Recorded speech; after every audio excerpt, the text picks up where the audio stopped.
Yo tout le monde, ici Juge tout seul et aujourd'hui j'avais envie de terminer l'année ou de commencer l'année 2025 selon le temps de sortie de cette vidéo. J'avais envie de parler de la dernière œuvre en tout cas de Marvel qui s'est achevée donc le jour où je suis en train de tourner cette vidéo là. Parce que même si il y a plein de projets Marvel auxquels je n'ai pas évoqué par pur manque d'intérêt et je pense que je les évoquerai je pense durant mon petit live, je pense que je ferai un live où j'évoquerai tous les films et toutes les séries que j'ai vues en 2024 de 2024. Donc je pense du coup à la série Echo et à la série Agatha All Along.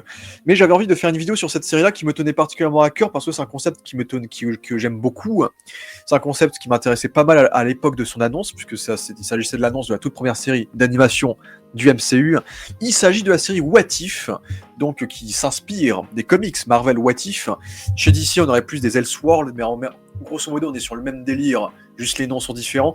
Mais le concept de What If, donc, ce sont des concepts où en fait on altère un détail, un élément, un événement dans la vie d'un personnage Marvel, qui va faire que ce personnage Marvel va devenir un autre, va devenir une autre forme d'identité un peu de personnage Marvel, avec une histoire différente, un background différent peut-être, ou peut-être un background similaire avec un détail qui a changé, et il va peut-être avoir une aventure différente, et c'était ça qui était intéressant, c'est que dans ces comics-là, on pouvait avoir droit à des comics, et si Thor était une femme, et si Hulk était une femme, ce qui ont donné ensuite plus tard la création de She-Hulk et de Mighty Thor, et à des concepts comme et si Spider-Man était une vraie araignée, et si Iron Man n'était jamais devenu riche, ou des trucs comme ça. Ça, c'est le concept de base des comics, qui est un concept qui est plutôt cool, et je trouve que le concept de faire ça dans le contexte du MCU, dans le contexte des films et séries maintenant du MCU, je trouve que c'est un contexte qui est assez intéressant dans le sens où, comme nous sommes dans un univers partagé, on peut littéralement créer des what if partout. En fait, c'est que un élément que tu changes dans un film du MCU, ça peut faire basculer tout l'univers du MCU en lui-même, parce que nous sommes dans un univers interconnecté en termes de films, en termes de séries, et donc tout peut basculer parce qu'un événement change, un élément a été altéré. Et donc c'était vraiment le concept, l'idée de base que je trouvais intéressante dans la série What If, qui promettait des histoires infinies en fait. Donc une histoire infinie en termes d'anthologie. Et je comprends tout à fait que cette série est une série d'animation parce que bien sûr, on peut pas refaire les films en live action en ramenant tous les acteurs qui ont vieilli. Et puis parce que ce serait peut-être la série la plus chère de l'histoire des séries télé. Donc l'animation est un format qui correspond parfaitement, je trouve, à ce type d'œuvre. Et puis on reparlera de la durée qui est un peu plus discutable. Mais oui, moi j'étais assez chaud à l'époque, durant le Covid, hein, c'était en pleine phase 4, phase 5, que Marvel a annoncé cette série qui serait leur première série d'animation. Et déjà pour commencer, je voulais dire que l'animation en elle-même est pas si inintéressante. En tout cas, j'aime bien l'animation. Dans le sens où on sent que c'est une animation de studio de cinéma, on sent que c'est une animation qui a un peu de budget. Du coup, on est sur une animation un peu 2D/3D, 2D qui simule de la 3D, avec beaucoup de jeux, de reflets sur les visages, d'ombre, de lumière. Et c'est vraiment ça le style d'animation de What If, c'est vraiment ce jeu de reflets sur les personnages. On a les ombres qui ressortent énormément, les lumières qui ressortent énormément. Le seul truc que j'aurais à critiquer peut-être de l'animation de manière générale, qui est plutôt fluide, qui fait bien le café, qui est bien foutu, et qui a ce petit côté 3D qui donne un sentiment de série qui a quand même du budget quand même, c'est plutôt le chara-design des visages des personnages dont on peut souvent avoir du mal à reconnaître par rapport au film. Et puis souvent on a des visages qui sont pas forcément très très esthétiques, il faut le dire, il y a des visages un peu moches dans cette série. Et oui, on peut regretter également, et c'est aussi un truc, je suis assez d'accord avec ce que les gens peuvent en dire, on peut regretter l'absence d'un concept un peu à la série animée Star Wars Visions, où dans cette série animée là, on est aussi sur des univers alternatifs de Star Wars, mais chaque épisode a un studio d'animation différente et a une animation différente. Ce qui, je pense que pour une série comme What If, qui change d'univers, qui change un élément par épisode et qui traite d'un lore entre guillemets par univers Marvel par épisode, je pense qu'avoir une animation différente, une patte artistique dans chaque épisode aurait été plus cool, aurait rendu la série d'autant plus esthétique et tape à l'œil. Malheureusement, c'est pas ce qu'on a, mais c'est pas non plus quelque chose qui me dérange dans l'absolu, dans le sens où cette série appartient au MCU. Le MCU a une formule, le MCU a une ligne directrice, et tous ces épisodes sont des variants entre guillemets du MCU qu'on connaît. Donc le fait que l'animation soit la même ne me dérange pas non plus dans l'absolu, en sachant qu'en plus Marvel tente des animations différentes par série télé. C'est que What If n'aura pas la même animation que I Am Groot, que X-Men 97, que la série Spider-Man qui vont sortir, que la série Wakanda qui va sortir. Toutes les séries que je viens de vous évoquer ont des styles d'animation différentes. Donc au moins Marvel tente quand même des styles d'animation différents. Donc c'est pas quelque chose que je critiquerai non plus à fond. Mais le concept de base est cool, vu que du coup ça nous permet d'introduire le concept des Watchers, des gardiens. Donc ces entités cosmiques qui ont le pouvoir entre guillemets d'observer tout le multivers dans son intégralité, chaque Watcher a sa zone, son secteur à observer, notamment le Watcher que l'on suit dans cette série, qui est Uatu de Watcher, qui est le Watcher le plus connu des comics, vu que c'est le Watcher qui surveille la Terre. Et souvent dans les comics, c'était lui qui présentait les comics What If, donc ça c'est d'autant plus cohérent. Et doublé en plus par Jeffrey Wright, qui est très très bon dans le rôle, qui a une voix qui porte bien, très charismatique, qui porte bien le côté un peu narration d'histoire. Ça va très très bien à Jeffrey Wright, qui a une très très bonne voix. Et ce que je trouve marrant, c'est que par rapport aux autres Watchers, parce qu'on peut voir d'autres Watchers dans la série, c'est que c'est vrai qu'ils ont un peu calqué le design de leur version de Uatu sur Jeffrey Wright, dans le sens où là, du coup, il y a un design qui est plus afro. Justement, il est un peu plus, il a la peau un peu plus sombre que les autres Watchers. Donc, je serais curieux de voir la tronche qu'aurait Uatu le Watcher en live action, en sachant qu'ils l'ont un petit peu calqué sur le physique de Jeffrey Wright. Dans le côté où on a un Watcher qui est peut-être un peu plus, on a un Watcher afro-américain, quoi. Par exemple. Donc, dans ce détail-là. Et oui, moi, le concept de base me chauffait de fou, comme je vous l'ai dit à l'époque. Donc, par rapport aux bonnes annonces, par rapport à ce qu'il traitait. Et donc là, la 3e saison vient de se conclure, et il s'agissait de la saison finale, ce qui est déjà révélateur du problème, dans le sens où saison finale pour une série What If, une série qui peut changer un élément, un personnage de chaque film, chaque série que Marvel crée et produit, c'est-à-dire une série qui peut continuer jusqu'à l'infini, jusqu'à que le MCU s'arrête en fait. Donc pour moi, là, ça n'a aucun sens qu'une série comme What If s'arrête dans un sens. Donc c'est une série qui te propose des variantes de tous les films et séries que tu as vus de Marvel. Et Marvel, à l'heure actuelle, continue de produire des films et des séries, ce qui veut dire que la série What If devrait, en toute logique, ne jamais s'arrêter. Mais malheureusement, je pense que la série a souffert de sous-performance en saison 2 et en saison 3, parce que malheureusement, il y a un problème qui est assez révélateur, je trouve, de cette série, qui plaira ou pas. Parce que d'ailleurs, si jamais, est-ce que je vous recommande cette série? Je vous la recommande si vous êtes un giga fan du MCU, parce que sinon ça sert à rien. Il faut vraiment avoir les rêves du MCU, il faut vraiment avoir le kiff, entre guillemets, de voir ces éléments changer, de voir des nouveaux personnages se créer par rapport aux films et séries qu'on a déjà vus pour kiffer cette série, surtout qu'il y a des épisodes, et c'est peut-être ça le problème, je pense, qu'on en a pour beaucoup, c'est que cette série aurait été tellement cool en tant que simple série d'anthologie, où on aurait juste un épisode, une histoire, et ainsi de suite, et va là. Et non, ils ont décidé de tout relier à la saga du multivers que Marvel est en train de faire, à tout leur univers de multivers, et donc à relier ça à la grande histoire du MCU, en créant notamment des crossovers entre personnages, entre épisodes, et avec le Watcher qui va finir par agir, en plus de réagir, on va dire, aux événements de la série, ce qui fait que la série What If, sort un petit peu de son concept de base, malheureusement, et c'est quelque chose qui a déçu les gens, et je vous l'avoue que par rapport à la manière dont ça a été fait, moi aussi j'ai été plutôt déçu, parce que c'est aussi un des gros défauts que j'aurais évoqué sur cette série, c'est que beaucoup des concepts de What If sont pas très intéressants. Il y a des What If, tu dis, ils pourraient faire tellement de trucs de malades en fait. Et d'ailleurs, je vous ai fait une petite liste, parce qu'en ayant vu tous les épisodes de la série, j'avais plein d'idées de What If en tête, et je pense qu'il y a beaucoup d'idées que beaucoup aussi ont en tête, mais que j'aurais adoré avoir dans cette série, et qu'on n'a pas eu, alors que pour moi c'est des What If évidents qu'on aurait pu avoir. Par exemple, j'aurais imaginé si Shang-Chi était devenu un méchant et aurait suivi l'empire criminel de son père. Pour moi, un what if logique, qui aurait peut-être vu Shang-Chi devenir le mandarin. Ça, c'est une histoire qui aurait pu être faite, qui aurait pu être intéressant. Et si le programme de Ultron avait marché, et si le programme Ultron de Tony Stark avait marché, ce qui serait le programme idéaliste de Iron Man, qui voulait que Ultron change le monde et sauve les gens et empêche les invasions extraterrestres du Avengers 2, aurait fonctionné. Pareil, c'est un what if qui aurait été assez cohérent et que malheureusement on n'a pas eu non plus. Et si Rocket, durant les événements, durant les flashbacks des Gardiens de la Galaxie Volume 3, avait réussi à fuir avec tous ses amis animaux, et peut-être on aurait eu un épisode de What If où Rocket aurait créé une équipe avec tous ses amis animaux qui n'auraient pas été morts et qui auraient été tous en vie. Et je pense qu'on aurait un peu une espèce de Gardien Galaxy alternatif qui aurait été très intéressant aussi comme concept de What If. Et si Darren Cross, le jeune protégé de Hank Pym, serait devenu le nouveau Ant-Man, et peut-être qu'on aurait eu un Ant-Man un peu connard, un peu méchant, ça aurait pu être intéressant aussi. Donc des trucs évidents par rapport au film, c'est des trucs évidents parce que ce sont des what if qu'on aurait pu se produire en fait. Et si Gamora adhérait aux idées de son père Thanos, tout simplement. Et si on aurait pu avoir un épisode où Gamora serait méchante, ça aurait pu être super cool, une Gamora / Thanos qui veut choper les pierres, ça aurait pu être super intéressant. Et si Mysterio était devenu un Avengers, parce que c'est un peu ça le délire de Mysterio, c'est que Mysterio il fake tout dans Spider-Man No Way Home, et il fake tout de manière à ce que tout le monde croit que c'est un vrai héros, qu'il a des vrais pouvoirs, etc. Imaginez qu'à la fin de No Way Home, il gagne de Far From Home, pardon, il gagne, Spider-Man meurt, et le mec rejoint les Avengers. Là, ça aurait pu être un concept super cool, où Mysterio devrait faire genre qu'il est un vrai héros, alors que tout ce qu'il fait, c'est que de l'illusion, en fait.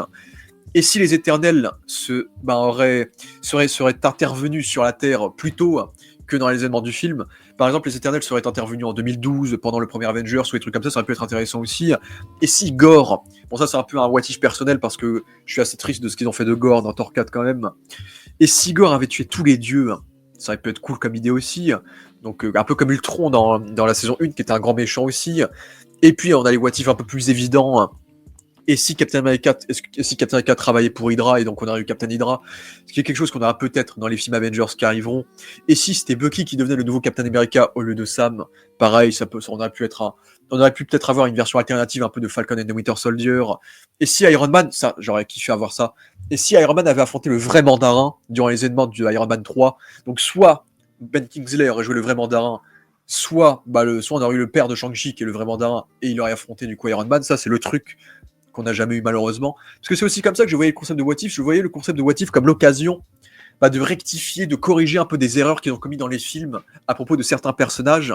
Et vous verrez qu'il y a quand même 2-3 exemples où ça marche, je trouve, où il y a des versions dans What If qui sont plus réussies et un peu plus corrigées que dans les films où ils les ont complètement ratés, par exemple. Ultron, par exemple. Et tout simplement, et si le snap de Thanos avait fait disparaître l'autre moitié de l'univers, et donc on aurait peut-être eu un Avengers Endgame, mais avec les autres héros qui avaient disparu dans Endgame, et non ceux qui avaient survécu, genre on switch les places. Ça c'est le truc que tout le monde a cité, et évidemment ça aurait pu faire un épisode super cool également. Et aussi une idée, ça c'est une idée qu'ils avaient prévu aussi, et qu'ils ont enlevé de la saison 3, alors que c'est une idée que j'aurais adoré. C'est et si le Ragnarok aurait été causé sur Terre, et que Surtur aurait essayé de détruire la Terre, là ça aurait été différent que sur les événements de Thor Ragnarok, parce que du coup là on aurait tous les Avengers qui essaieraient d'affronter Surtur, et peut-être que là il y aurait eu un bon argument pour faire le délire des Mecha Avengers qui nous ont fait en saison 3, et on en parlera après. Et si le Red Guardian était devenu le premier Avenger et pas Captain America, et si le premier Avenger était russe et non américain, ça aurait pu être une idée intéressante qu'ils ont effleuré mais qu'ils n'ont pas complètement fait. Et si Khonshu avait choisi un autre personnage comme Avatar et non du coup Mark Spector en Moon Knight, pareil, c'est un truc qu'ils vont refaire dans Marvel Zombies, vu que ce sera Blade qui sera Moon Knight dans Marvel Zombies. Et si Hydra avait gagné durant la Seconde Guerre mondiale, ça aurait pu être un truc cool aussi. Donc je crois que j'ai évoqué toutes mes idées. Donc ça, c'est toutes les idées de What If, évident dans ma tête, qui auraient pu donner des épisodes de tarés, des trucs de fous, des trucs super stylés, qu'on n'a malheureusement pas eu, parce que c'est là que j'ai commencé. Du coup, parce que là je pense que je vais spoiler quand même les épisodes, je vais vous dire ce que je pense de chaque épisode des 3 saisons, c'est parce que je tiens à le dire. Mais dès le premier épisode, où du coup, je regarde ma petite liste, le premier épisode, et si Captain Carter était la première Avenger, et du coup c'est elle qui chopait le sérum et non Steve durant les événements de Captain America 1, en vrai ça aurait pu être intéressant parce que du coup t'as Peggy Carter qui devient la nouvelle Captain America entre guillemets, Britain parce qu'elle est anglaise, et à la place du coup t'aurais Steve tout maigrichon qui deviendrait du coup le premier Iron Man entre guillemets, et ça c'est une idée qui est super cool sur le papier. Malheureusement l'épisode en gros c'est juste un gros remake du premier Captain America. Il y a vraiment rien de plus, rien de moins. J'ai été très déçu par ce premier épisode où je me suis dit mais en fait pour moi le concept de What If c'est que tu engendres un What If pour créer plein de what if à côté qui rendent l'univers intéressant à voir et rendre toutes les variables marrantes à regarder, parce que tu dis oh ça c'est pas pareil, ah ça c'est pas pareil, ah ça c'est pas pareil, et là non, là c'était essentiellement un remake de Captain America 1, sauf que cette fois Captain America c'est une femme, et c'est le seul truc un peu intéressant de l'épisode, parce que du coup Peggy est un peu critiquée parce que c'est une femme soldat en pleine Seconde Guerre mondiale, donc c'est peut-être le seul point de l'épisode qui était plutôt intéressant, avec bien sûr le fait que Steve soit le premier Iron Man, etc. Mais grosso modo, c'était assez décevant, c'était vraiment un gros remake du premier film. Là où le deuxième épisode, j'avais beaucoup aimé le deuxième épisode, pour le coup, qui était et si T'Challa était devenu Star-Lord. Moi, je vous avoue, je fais partie de ceux qui aiment pas trop les what if où juste tu mélanges deux personnages. Ça, j'aime pas trop ce délire-là. Et si Spider-Man était mélangé à Wolverine, et si Thanos était mélangé à Adam Warlock, je sais pas, des conneries comme ça, et si Iron Man était en fait Captain America, ça, c'est des trucs, tout ça, je trouve que c'est des what if assez feignants. Et moi, j'étais pas du tout hype pour cet épisode-là. Le seul intérêt de voir cet épisode-là, c'était que malheureusement, Chadwick Boseman nous avait quittés, et il s'agissait de son dernier rôle en tant qu'acteur à titre posthume. Et je trouve que cet épisode est son dernier rôle, il apparaît aussi dans le final de la saison 1. Et heureusement, je trouve que c'est un épisode qui rend bien hommage à ce que représentait Chadwick Boseman dans un sens, et à ce que représentait son Black Panther en fait. Parce qu'en fait, au-delà de juste faire et si Black Panther était devenu Star-Lord, ils ont réussi à nous montrer à quel point T'Challa en Star-Lord, ce serait totalement différent de Peter Quill en Star-Lord. C'est que Peter Quill, c'est tellement un loser, un bad boy, alors que T'Challa, c'est tellement un homme sage, avec une éducation un peu monarque, un peu droite dans les bottes, très humanitaire, etc. Et donc, on voit un monde où c'est lui qui est Star-Lord, et grâce à lui, l'univers se porte mieux. Thanos maintenant voit qu'il peut sauver peut-être l'univers par des fins plus pacifistes et non par des fins terroristes. Ce que je trouve personnellement quand même très mal fait dans l'épisode, puisque Thanos est très mal traité dans cette série. Vous verrez que Thanos il se fait tout le temps assassiner comme un débile dans cette série, ça c'était vraiment triste. Comme Iron Man aussi, il morfle. Dans cette série, c'est vraiment on les tue de manière gratuite et c'est assez triste. Mais l'idée de base de faire de Thanos un pacifiste, c'était pas inintéressant quand même de voir un univers où Nebula n'a pas été torturé par Thanos, pas complètement. Et du coup, on voit à quoi ressemble Nebula dans sa race alien totalement charnelle en fait, avec ses cheveux, etc.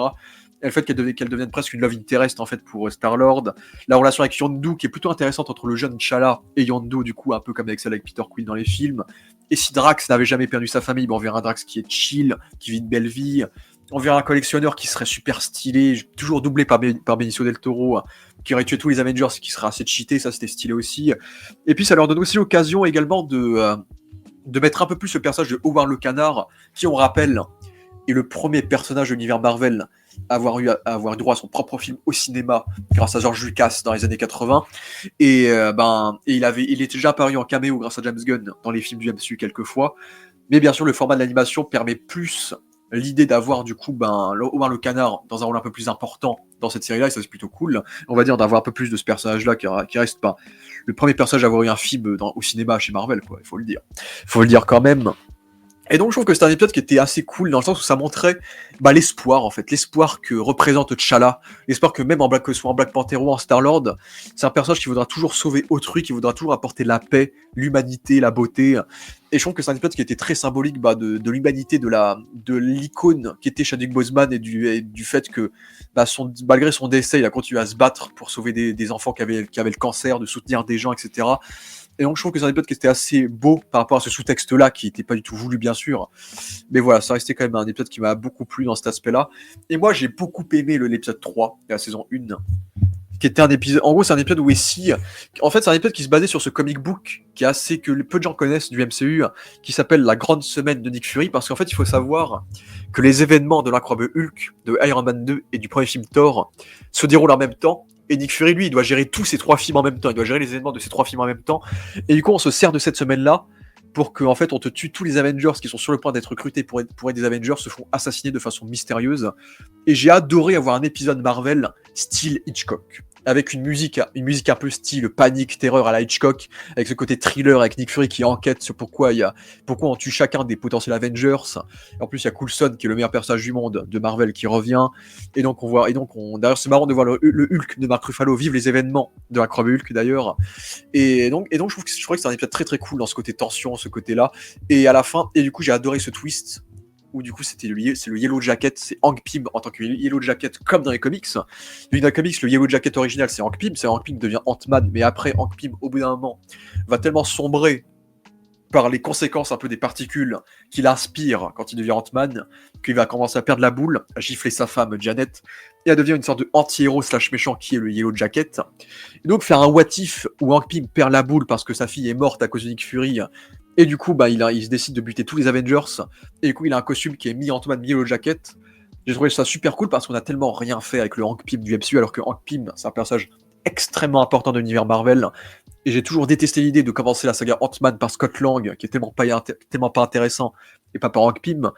Et donc les voir adapter la version Yellow Jacket de Hank Pym, j'ai trouvé ça super cool, dans ce contexte à la Hitchcock, et en plus avec Loki qui débarque, et qui fait un deal avec du coup Nick Fury. Et du coup en plus ça crée aussi un SI Captain Marvel était présente durant les événements du premier Avengers, et SI elle était directement devenue un Avenger également. Donc c'était des trucs intéressants. Et ensuite on arrive, je pense, incontestablement au meilleur épisode de la série. Et si Doctor Strange n'avait pas perdu ses mains, mais son cœur, qui est certainement le meilleur épisode de la série parce qu'on est sur un épisode qui est purement dramatique, c'est qu'on est sur un épisode où on voit Doctor Strange, au lieu de perdre ses mains, perdre Christine, perdre l'amour de sa vie dans le fameux accident de voiture où il est censé démarrer son ascension en tant que futur Doctor Strange. Sauf que là, c'est elle qui perd et pas l'usage de ses mains. Et du coup, ça crée un Doctor Strange revanchard sur la vie, sur le temps, sur la destinée, sur le fait que dans le multivers, il y a des règles qu'on ne peut pas changer. Malheureusement, jamais il pourra sauver Christine. Et donc, on est sur une histoire qui est très très triste où tu as ce Doctor Strange qui devient Doctor Strange pas pour lui, mais pour elle, dans l'espoir d'un jour peut-être la sauver, la ramener parmi les vivants, entre guillemets. Et on voit un Doctor Strange qui est rancunier, qui jamais ne s'arrête d'essayer de la sauver, alors que normalement il sait que c'est impossible. Et donc, il va mettre en valeur son égocentrisme, qui est quelque chose qui est très propre au personnage de Doctor Strange, pour essayer de la sauver. Et donc, il va sacrifier des univers, dévorer des entités cosmiques, et devenir une espèce de vampire Doctor Strange démoniaque, très creepy, très monstrueuse. Et donc, il va détruire des univers, il va dévorer une version gentille de lui-même pour ressusciter Christine. Et à la fin, quand il ressuscite Christine, bah, il détruit son monde, en fait. C'est en recevant l'amour de sa vie, bah, il a mis tout son ego, il a mis de côté bah, le destin du multivers. Et donc, bah, il y a Christine qui meurt, parce que malheureusement, jamais il pouvait la sauver. Et même en devenant l'être le plus puissant du multivers, bah, il ne réussit pas à la sauver. Et donc, à la fin, on est sur ce scénario style La Belle et la Bête, où du coup, bah, il y a ce monstre Doctor Strange, il y a Christine qui revient d'entre les morts et qui voit ce monstre qui essaye de la sauver, et elle, tout ce qu'elle voit, c'est un monstre horrible qui la fait peur. Donc, c'est une histoire qui est très tragique. En plus, c'est la première fois que du coup, on fait Doctor Strange est tellement puissant qu'il ressent la présence du Watcher, du gardien. Et donc, ça, c'était un épisode qui était très cool et très très intéressant. Et franchement, je me suis dit, moi, à ce moment-là, je me suis dit, putain, épisode 1, pas ouf, mais les 3 épisodes qui ont suivi, j'ai plutôt kiffé, heureusement. Et malheureusement, et en plus, c'est l'épisode qui aura droit à une série spin-off plus tard, bah, il y a eu l'épisode Marvel Zombies, What If Zombies. Et moi, c'est un comics que j'aime bien, Marvel Zombies. Et s'il y avait un virus qui était un virus multivers qui atteignait la Terre qu'on connaît tous et qui touchait tous les super-héros, et ça créerait un monde de post-apo / de zombies, vu que c'est Robert Kirkman, le mec qui a écrit The Walking Dead et créé The Walking Dead, qui a écrit ce comics de base. Et moi, j'ai pas trouvé ça inintéressant d'en faire un essai de Ant-Man 2, où du coup, Janet a été contaminée par un virus, et du coup, Hank Pym va propager ce virus-là sur la Terre. Donc ça, pourquoi pas. Et moi, je trouvais que c'était un bon épisode dans le sens où c'est un épisode qui mettait en avant des personnages qui étaient assez peu vus dans le MCU. Je pense à Sharon Carter. Étonnamment, et ça va paraître bizarre, mais je pense que c'est la meilleure œuvre du MCU sur la guêpe de Ant-Man. C'est que dans cet épisode-là, la guêpe est très humanisée. C'est assez drôle que de voir à quel point on n'a rien fait avec elle dans les films. Et là, elle est assez humanisée. C'est le seul épisode de la série où il y a Spider-Man, parce qu'il faut savoir que Marvel a les droits d'animation de Spider-Man. Ils n'ont pas besoin d'aller voir Sony. Mais du coup, ils ont quand même changé de costume. Spider-Man, ils n'ont pas pris Tom Holland parce que c'est Sony qui a les droits de Tom Holland et les droits du costume. Donc ils ont pris le costume qu'ils ont créé pour le Avengers Campus. Comme ça, ils ont les droits de ce costume-là de Spider-Man. Donc c'était assez cool de voir un Spider-Man qui a perdu tout le monde, qui a perdu son oncle Ben, qui a perdu sa tante May, et qui malgré tout garde espoir dans un monde qui est foutu en fait. Donc ça c'est assez cool. C'est plutôt cool de voir un Bucky qui est plus ou moins devenu Captain America, qui se balade avec son bouclier. J'ai adoré l'idée de voir une espèce d'inversion de WandaVision, où c'est Vision qui a choisi de se créer un cocon où il enferme Wanda qui est une zombie littéralement. Et en fait, Vision sacrifie des vies pour essayer de sauver l'amour de sa vie. Donc j'ai adoré voir cet inverse de WandaVision. Et l'idée de faire Scarlet Witch une zombie, bah évidemment c'est une bonne idée en termes d'enjeu vu que c'est un personnage extrêmement puissant. Et avoir une espèce de Scarlet Witch un peu slash sorcière exorciste, ça marche plutôt bien également. Et donc il y a plein d'idées intéressantes comme ça. Bon, il y a Happy vite fait qui est là. Il y a Happy vite fait qui est là, et faire le lien avec Infinity War avec Bruce Banner, c'était plutôt marrant. Et c'est aussi marrant de voir Okoye, qui est interprété par l'actrice qui joue Michonne dans The Walking Dead, bah, être dans un épisode de zombies. Et c'est aussi ça qui marche bien dans l'immersion de cette série, c'est qu'ils ont quasiment réussi à ramener tous les acteurs du MCU pour doubler leurs personnages des films. Bon, malheureusement pas tout le monde, parce que Robert Downey Jr. n'est pas revenu, Chris Evans n'est pas revenu, Brie Larson n'est pas revenu, etc. Mais ils ont essayé, et ils ont réussi, et je pense que la série est peut-être plus agréable à regarder en VF, parce que pour le coup, en VF, il y a beaucoup plus de voix des films qui reviennent. C'est par exemple là pour le coup, Iron Man est doublé par Bernard Gabet, qui est la voix d'Iron Man dans les films, par exemple. Donc je pense que c'est une série qui est intéressante à regarder en VF, parce que je pense qu'il y aura encore plus d'immersion pour ceux qui regardent le MCU en VF, parce que vous avez toutes les voix des films qui reviennent pour cette série animée, ce qui est assez cool comme idée également. Et donc ils ont adapté quelques axes des comics, par exemple la guêpe qui meurt comme Galactus dans le comics, qui devient géante et qui se fait dévorer vivante, T'Challa qui perd sa jambe et qui a été soumis à des expériences comme dans le comics, et t'as aussi Scott Lang qui prend la place de je ne sais plus quel personnage, où il reste que sa tête de vivant. Donc ils ont repris quelques bases structurelles du comics Marvel Zombies, et on verra si dans la série ils vont adapter un peu plus le comics en lui-même de Robert Kirkman avec les personnages qu'ils vont choisir. Malheureusement, le tic avec cet épisode-là, c'est que je trouvais que c'était un épisode qui était beaucoup trop comique. Ça déconnait beaucoup trop. C'est littéralement, tu vois Bucky affronter son meilleur ami qui est devenu un zombie, Captain America, et il fait des vannes, tu vois. Tu vois Sharon Carter exploser. Bon, déjà, l'épisode est tout public, il est pas violent, il est pas très sanglant, le sang est plus pétrolier, il est noir, le sang. Et tout le monde fait des blagues, Happy fait des blagues, tout le monde déconne, tout le monde rigole. C'est l'épisode est beaucoup trop léger et ça m'a sorti l'épisode constamment de voir ce côté léger en fait. Alors qu'on est sur un épisode de zombies, de monde post-apo où t'as littéralement tout l'univers Marvel qui s'est fait décimer et tout le monde fait des vannes, tu vois. Et ça, pour le coup, ça m'a pas mal dérangé dans l'épisode, et c'est ça qui m'a vraiment sorti l'épisode et qui m'a assez déçu au final. Un petit peu, d'autant plus, parce que là, c'est encore un épisode que j'ai pas trop aimé, qui était l'épisode 6, et si Killmonger avait sauvé Tony Stark. Moi, je trouve l'idée super cool, parce que c'était l'une des déceptions que j'avais avec Tony Stark dans le MCU, c'est que j'ai trouvé ça dommage qu'on n'ait jamais exploré l'idée de voir Tony Stark crossover avec une technologie qui est étrangère de la sienne, c'est-à-dire voir Tony Stark expérimenter le vibranium, voir Tony Stark expérimenter la technologie du Wakanda, le voir expérimenter la technologie asgardienne par exemple. Et donc on a un peu l'occasion de voir ça avec cet épisode où du coup on fait un what if du premier Iron Man où Tony Stark ne devient jamais Iron Man. Ça, c'est une idée que j'aime bien. Tony Stark qui ne devient jamais Iron Man et qui va se faire dévorer par son égocentrisme, par son narcissisme de milliardaire en fait. Et donc c'est cohérent avec Killmonger qui a fait l'Afghanistan, qui a fait la guerre, et donc j'ai trouvé l'idée plutôt cool. Malheureusement, je trouve le what if pas très intéressant dans ce qui se passe en fait. Parce que en fait, ce qui se passe dans cet épisode, c'est ce qui se passe dans le premier Black Panther, c'est-à-dire Killmonger réussit à prendre contrôle du Wakanda et à devenir le roi du Wakanda à la fin de l'épisode. Et il y a des gens qui sont pas d'accord. Ce qui est exactement la même chose que dans le premier Black Panther, ce qui fait que l'épisode en lui-même, même si j'aime bien la relation entre Killmonger et Tony Stark, même si j'aime bien le fait de voir Killmonger un peu en mode connard, surtout que c'est peut-être le meilleur méchant cinéma du MCU, Killmonger pour le coup, très excellent méchant. Et j'aime bien le voir, j'aime bien le voir faire tous ces trucs là. Ben il y a des personnages comme Rhodey, comme Ulysse Klaue, comme Black Panther qui sont assez sous-utilisés dans cet épisode là. Et j'aime bien aussi l'idée que Michael B. Jordan a mis sa petite pointe de fanatisme, de fan d'animé, où il a fait des espèces de mechas, de petits mechas un peu robots slash animés, qui est assez cool, en sachant que le design déjà de Killmonger est basé sur Dragon Ball Z aussi. Mais sinon, c'est un épisode que je trouvais assez feignant, parce qu'en fait, ça revenait, c'est un what if qui nous menait au même point que Black Panther, en fait. Et donc c'est pour ça que dans l'absolu j'ai trouvé l'épisode assez moyen. Et là on arrive peut-être au pire épisode de l'histoire de la série pour beaucoup de personnes. Un épisode que j'ai pas détesté mais que j'ai trouvé très très moyen, c'est Et si Thor était fils unique.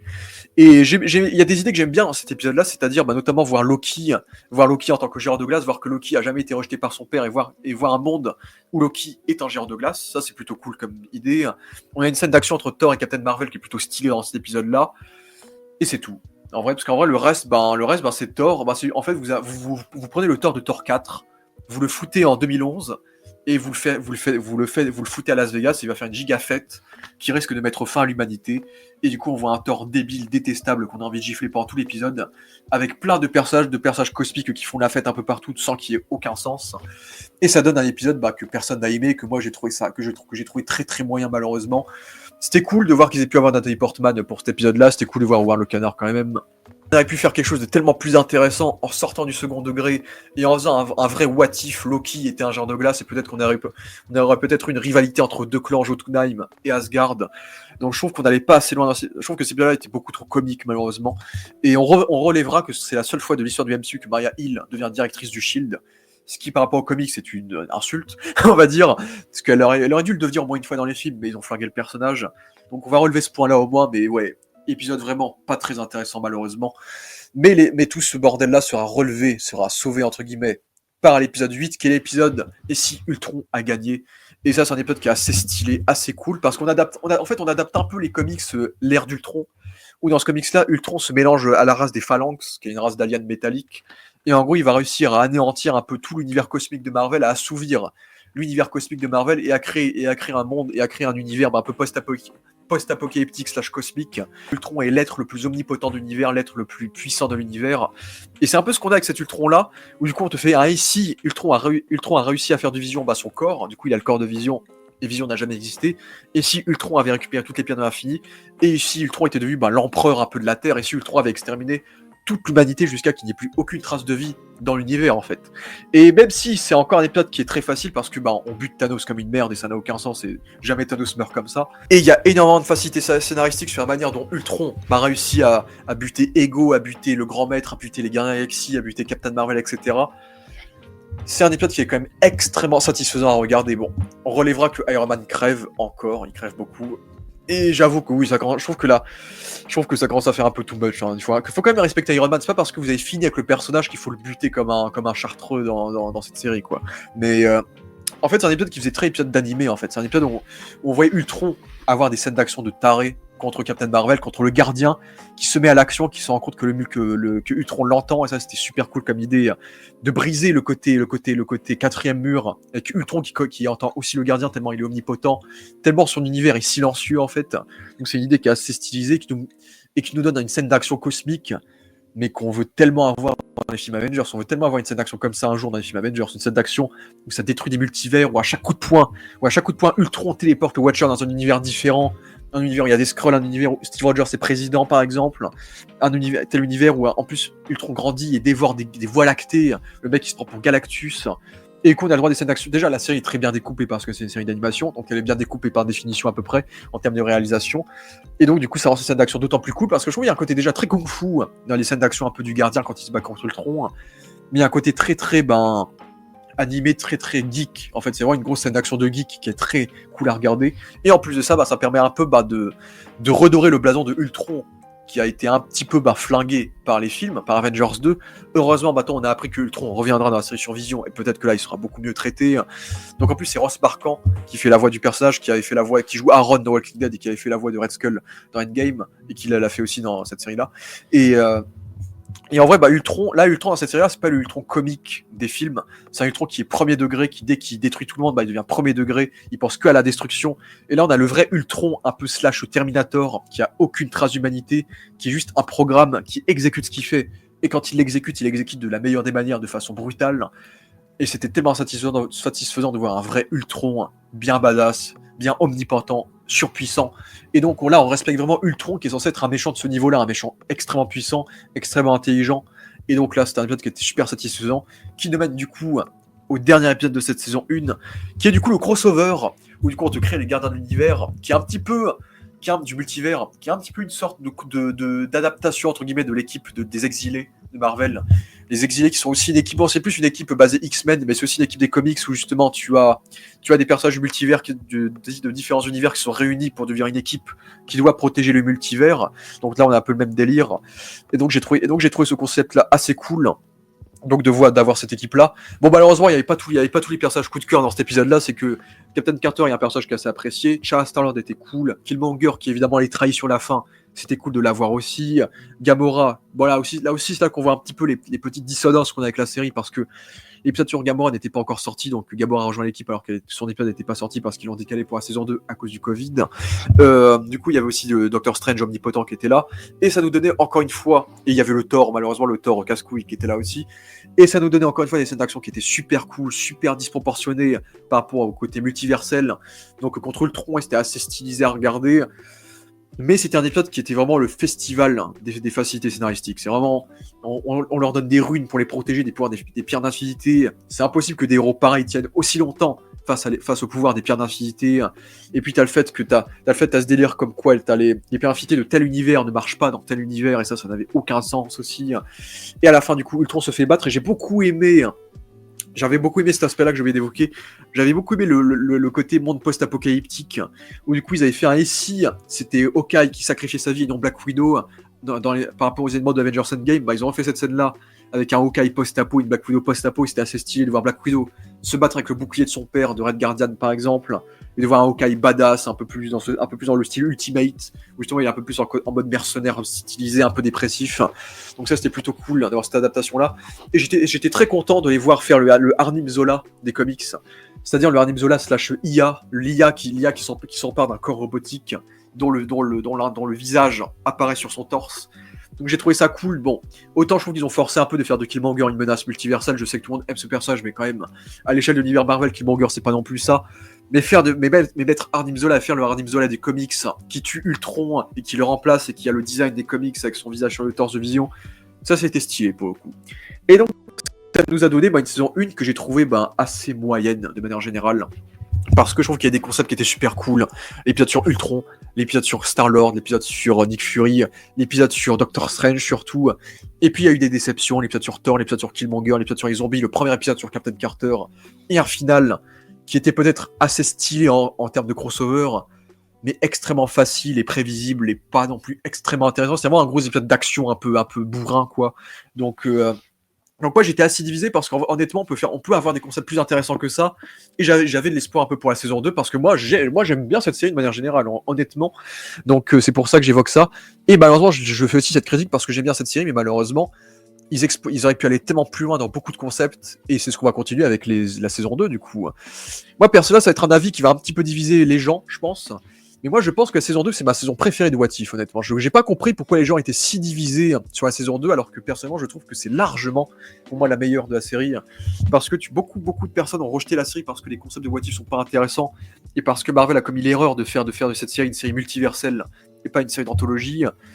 Du coup, on sent qu'il y en a beaucoup qui ont quitté le navire pour cette saison 2, et honnêtement, moi, j'ai beaucoup kiffé cette saison 2, honnêtement. Moi, j'ai adoré, j'ai kiffé, honnêtement, j'ai kiffé tous les épisodes, sauf le final. Et ça m'a tellement fait chier de pas avoir kiffé le final. J'ai détesté le final, ça m'a flingué le truc. Alors que j'avais trouvé la saison super clean, honnêtement. C'est que du coup, on avait parce que moi, en fait, moi, je cherche pas juste des what if en mode et si machin et machin, et si machin et machin. Moi, j'adore quand Marvel aussi se sert du concept de what if pour nous caser des genres cinématographiques. Comme je t'ai dit, comme j'avais dit, un épisode à la Hitchcock avec l'épisode sur Nick Fury, par exemple. Et c'est pour ça que j'ai beaucoup aimé le premier épisode sur Nebula, et si Nebula avait rejoint le Nova Corps, parce que dans l'absolu, c'est un what if dont tout le monde se fout, mais le résultat de ce what if là, c'est que ça te permet d'avoir du Blade Runner dans l'univers Marvel, et d'avoir un épisode style Blade Runner où le Nova Corps est complètement sombre, corrompu. Et j'ai trouvé cet univers-là super cool avec Nebula. Nebula, c'est le personnage parfait pour faire un truc à la Blade Runner, vu que c'est une androïde à moitié. Donc elle a ce côté froid, ce côté détective, ce côté film noir en fait. Et donc dans un monde corrompu, en plus ils ont ramené Jude Law en Young Rogue, ce qui était plutôt sympa. Et donc on te montre que Nova Corps est corrompu, qu'ils sont méchants, etc. Donc moi j'ai beaucoup aimé l'ambiance où il pleut, l'ambiance casino, l'ambiance comme ça avec Korg, avec Groot, avec le canard. J'ai vraiment adoré cette ambiance-là, cette ambiance film noir Blade Runner, qui fait que j'ai trouvé l'idée du what if assez cool au final, et donc j'ai beaucoup aimé ce premier épisode-là au final. J'ai adoré le deuxième épisode parce que c'est typiquement le type de what if que je rêve d'avoir, c'est-à-dire avoir un what if et si les Avengers se s'étaient formés durant les années 80 en fait. Parce qu'il y a tellement de personnes, parce que Marvel a recalé sur le côté tellement de personnages qui mériteraient de briller dans les films, comme Hank Pym, comme Goliath, comme plein de personnages comme ça, parce que du coup ces héros-là étaient à leur prime durant les années 80, et quand on est dans les années 2010-2020, ils sont vieux en fait. Donc avoir un épisode sur ça, j'ai trouvé ça cool, parce que déjà ça te permet d'avoir un what if qui est plutôt bien trouvé, qui est un what if et si Star-Lord avait rencontré son père, et Star-Lord devenait un gamin surpuissant qui pourrait détruire le monde. Et j'ai trouvé ça super intéressant parce qu'ils avaient bien écrit le parallèle entre le fait que lui et Hope, la fille de Hank Pym, ont tous les deux perdu leur mère en fait. Donc ça marchait bien également. Et donc c'était super cool de voir le Shield de façon années 80, d'avoir le prédécesseur de Iron Man qui est Howard Stark, de voir Peggy Carter, du coup d'avoir cette équipe où on a Hank Pym. Ce qui est cool avec cet épisode-là, c'est que c'est essentiellement un épisode qui est centré sur Hank Pym, Ant-Man, qui est en plus doublé par Michael Douglas, ce qui est d'autant plus cool. Parce que enfin, on a un épisode style Avengers où tu vois Ant-Man, le vrai Ant-Man, pas Scott Lang, être stylé, être un leader, être charismatique. Et donc j'ai trouvé ça super cool de voir Hank Pym jeune. Du coup c'est ça qui est cool, c'est que comme ils rajeunissent les personnages, on voit un peu les acteurs de l'époque, Annette Bening, Michael Douglas, Laurence Fishburne, mais version jeune. Donc ça c'est cool de voir ça. Mais honnêtement c'était super cool de voir un épisode centré sur Ant-Man en tant que chef un peu des Avengers, de voir T'Challa Black Panther T'Chaka Black Panther, qui est peut-être mon design de Black Panther préféré en termes de style. Je trouve qu'il a vraiment du flow. Ils ont ramené l'acteur qui faisait sa voix. C'était cool. J'étais très content qu'enfin on a redoré le blason de Goliath, parce que Laurence Fishburne avait joué le rôle dans Ant-Man 2. Mais dans Ant-Man 2, on le voyait jamais se transformer en Goliath. Et donc là, enfin, on voit à quoi ressemblait Goliath dans les années 80. En gros, c'est un Ant-Man en bleu, quoi. Mais c'était super cool de voir Laurence Fishburne être un peu respecté dans l'MCU, de voir Goliath dans cette équipe-là. C'était super cool de voir Marvel, qui pareil, dans le film Captain Marvel, j'avais conspué à quel point ils avaient niqué le personnage de Marvel. Et donc là, voir le personnage de Marvel faire partie des Avengers, être un peu la première Captain Marvel et aider les héros, ça j'ai trouvé ça super cool. J'ai trouvé ça super cool de voir ces héros, ces personnages-là qui ont été flingués par les films, être respecté dans cet épisode-là. En plus, c'est un épisode qui était plutôt bien écrit, où du coup, bon, malheureusement, il y avait Thor qui était là. Bon, Thor n'était pas détestable, mais j'avais bien aimé le fait que même l'URSS s'implique et que donc tu avais le soldat de l'hiver qui était aussi dans l'équipe. Mais du coup, tu avais le soldat de l'hiver qui était à son prime, le soldat de l'hiver du coup de Captain America 2 en fait. Donc ça, c'était stylé. Et je sais pas si c'est mon épisode préféré de la saison 2, mais honnêtement, j'avais adoré cet épisode-là de Avengers des années 80. Et de voir donc une équipe qui aurait pu voir le jour à une époque, et donc ça c'est un épisode que j'ai beaucoup aimé encore une fois. Ensuite j'avoue que cet épisode-là c'était peut-être le moins bon de la saison, mais j'ai quand même passé un bon moment parce que c'était pas vraiment en fait le problème c'est que c'était pas un what if du tout cet épisode-là pour être carrément être canon, ou MCU s'il le voulait en vérité, vu que c'était et si Happy Hogan sauvait Noël, et c'était parce que l'épisode sortait le 24 décembre et donc sortait pile poil pour Noël, et donc c'était surtout un épisode spécial Noël. Mais c'est un épisode qui est quand même un petit peu systématique, un peu de quelques problèmes que j'ai avec What If. C'est que certains épisodes de cette série ne sont juste pas des What If. En fait, ce sont juste des épisodes alternatifs, mais pas What If. C'est pas des What If des films ou des séries, c'est juste des épisodes qui pourraient se dérouler dans un autre univers sans qu'on appelle ça forcément What If en fait. Et donc là, j'ai trouvé l'épisode sympathique parce que c'est un épisode qui a adapté le petit arc des comics où Happy Hogan devient le fric et devient une espèce de Hulk violet costaud. Et donc j'ai trouvé ça plutôt cool d'adapter ça. Et j'ai trouvé ça super cool de faire, encore une fois, d'adapter un genre cinématographique en adaptant le genre du huis clos d'action en nous faisant un épisode typé Die Hard en fait. Die Hard, de film de Noël avec le retour de Justin Hammer et donc de Sam Rockwell qui double Justin Hammer. Et ça, c'est un truc que j'ai trouvé super cool, c'est que Sam Rockwell, ça se voit qu'il s'amuse. Ça faisait très très longtemps qu'on n'avait pas entendu sa voix dans l'univers Marvel, et donc c'était très très cool d'avoir Sam Rockwell en méchant dans cet épisode-là. En dehors de ça, en vrai, c'était un épisode assez osef, un peu hors propos par rapport à What If, mais ça faisait le café, on va dire.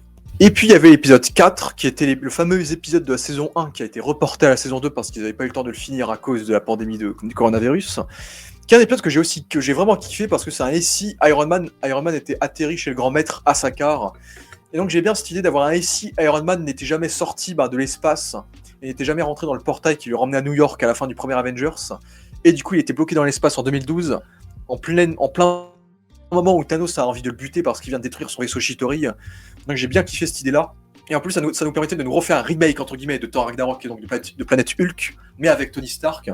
Et donc ça, c'est l'idée que j'ai déjà évoquée, mais moi, j'adore voir Tony Stark crossover avec une technologie qui n'est pas la sienne, parce que c'est quelque chose qu'on a très peu de vues dans les films. Et donc voir Tony Stark utiliser de la technologie donc de Sakaar pour se créer une armure Hulkbuster et se battre à l'arène. Du coup, la Spine Arena, c'est un circuit de course. Et ça, c'est vraiment, pour le coup, c'est vraiment un concept d'épisode de série télé qu'on a très très souvent en série animée. J'ai déjà vu cet épisode-là dans plein de séries Star Wars, par exemple. Le fameux épisode où on fait des circuits de course un peu SF. On avait eu ça dans Transformers One il n'y a pas longtemps non plus. Mais moi, je trouvais ça cool parce que déjà, ça correspond beaucoup au personnage de Tony Stark qui est à fond sur les voitures. Et en plus, ça donnait une vibe très Mad Max, l'épisode où vraiment on était vraiment sur ce style un peu de course sans musique, on jouait à fond sur le bruit des moteurs. Et même le grand maître en plus était là. Et en plus, c'est Jeff Goldblum qui jouait le personnage. C'était Jeff Goldblum, le GOAT. Jeff Goldblum a redoublé le personnage du grand maître en plus. Et donc, c'est un épisode que j'ai trouvé très très intéressant dans ce côté-là. La seule déception que j'aurais, c'est que j'aime bien le SI Gamora été envoyé pour tuer Tony Stark. Ça, c'est un truc qui est intéressant. Et c'était cool de voir Tony Stark, du coup, dans cette planète alien-là, et donc de mener la rébellion, etc. Mais je trouve ça dommage qu'on n'ait pas assumé le What If sur Gamora, parce que dans le final de What If, on voyait que Gamora avait la même armure que Thanos. Et moi, je pensais que c'était un SI Gamora avait tué Thanos, par exemple, et SI Gamora était adhéré aux idées de Thanos et était une méchante, en fait. Et moi, j'aurais adoré qu'on ait une finalité comme ça. Une finalité qu'on a au final pas eu parce que Gamora devient gentil à la fin et aide Iron Man, ce qui est pas super intéressant. Par contre, encore une fois, il bute Thanos comme un connard parce que dans cette série, ils adorent buter Thanos. Thanos, il est ramené dans cette série juste pour se faire buter à chaque fois un épisode comme une merde. Faut arrêter. En plus, Josh Brolin revient à chaque fois pour le doubler, c'est n'importe quoi. Mais bon, ça restait un épisode que j'avais apprécié dans ce côté. Si on faisait Thor Ragnarok mais avec Iron Man, dans le sens où c'était quelque chose d'assez ludique et c'était bien d'avoir un peu. Dommage qu'on n'ait pas eu un crossover. Robert Downey Jr., Jeff Goldblum, je pense que ça aurait fait un peu des étincelles. Mais ça restait intéressant quand même d'avoir ce délire-là qui était pas trop mal foutu, on va dire. Le cinquième épisode et premier épisode un peu de la série qui fait office de suite d'un épisode de la saison 1 qui est si Captain Carter a affronté le Hydra Stomper. Qui est donc, on faisait un SI Steve Rogers, c'était devenu le soldat de l'hiver et pas Bucky. Et moi, j'aimais bien l'idée de faire un peu un remake de Captain America 2, mais avec Captain Carter. Captain America 2 qui est un film qui est très très coté dans le MCU. Et donc j'aimais bien cette idée-là de faire un peu, comme ils ont pas le droit de faire Captain Hydra parce que je pense qu'ils vont le faire dans les films un jour, du coup ils te font le Steve Rogers slash Iron Man qui est devenu méchant, qui a été congé pendant je ne sais combien de décennies. Donc c'est une idée qui marchait bien dans le sens où en plus on voyait Bucky qui était vieux, qui avait genre 80 ans, qui travaillait pour l'ONU je pense. Donc il y avait cette idée qui marchait bien et puis je trouvais ça pas inintéressant de remplacer Hydra par la Chambre Rouge et donc de faire un petit crossover avec Black Widow, surtout qu'en vrai en termes de thriller c'est un épisode qui était assez sombre, assez dark, qui marchait bien dans l'esprit un peu de Captain America 2, dans cet esprit d'une organisation qui essaye de tout flinguer, de détruire le monde. Et là aussi, autre personnage qui était un peu flingué dans les films et qui est un peu mieux traité dans cette série-là, c'est le personnage de Rachel Weisz, de Melina, qui était la mère de Black Widow, qui était juste là pour la vanne un peu dans Black Widow et qui est là un peu plus traitée comme une méchante, comme dans les comics, là, le personnage de Iron Maiden. Et donc là, c'était intéressant de faire d'elle la méchante et d'un peu mieux traiter Rachel Weisz, qui est quand même une actrice assez connue quand même. Donc c'est un épisode qui faisait bien le café. Et là, autre concept qui revient avec ce que j'ai dit avec l'épisode sur Noël. Pour moi, cet épisode-là qui suit, c'est pas un what if non plus, c'est vraiment un épisode alternatif. Et si Kaori avait recréé le monde, et Kaori, du coup, c'est un personnage qui a été créé spécialement dans la série, pour la série, parce que du coup, ils ont fait une espèce de what if, et si le Tesseract avait atterri sur Terre dans les années 1500-1600, et qu'en fait, il serait atterri sur une New York amérindienne, en pleine période où t'allais, du coup, c'est 1700, non, plus 1700, parce qu'on est en pleine colonie des États-Unis. Donc, et si le Tesseract atterrissait pendant que t'as Christophe Colomb et que t'as tout l'Amérique qui est en train de se faire coloniser par les Européens, et donc, du coup, le pouvoir du Tesseract serait donné, du coup, à un peuple amérindien, qui sont donc les Mohawks. Et en vrai, c'était très marrant de voir cet épisode-là parce que c'était en pleine période un peu d'œuvre un peu amérindienne. C'est qu'on avait cet épisode-là, on avait le film Killers of the Flower Moon, on avait également du coup la série Echo qui est sortie après. On était vraiment dans une mode où il fallait mettre en avant les peuples amérindiens, natifs américains, c'est plus respectueux des Américains natifs.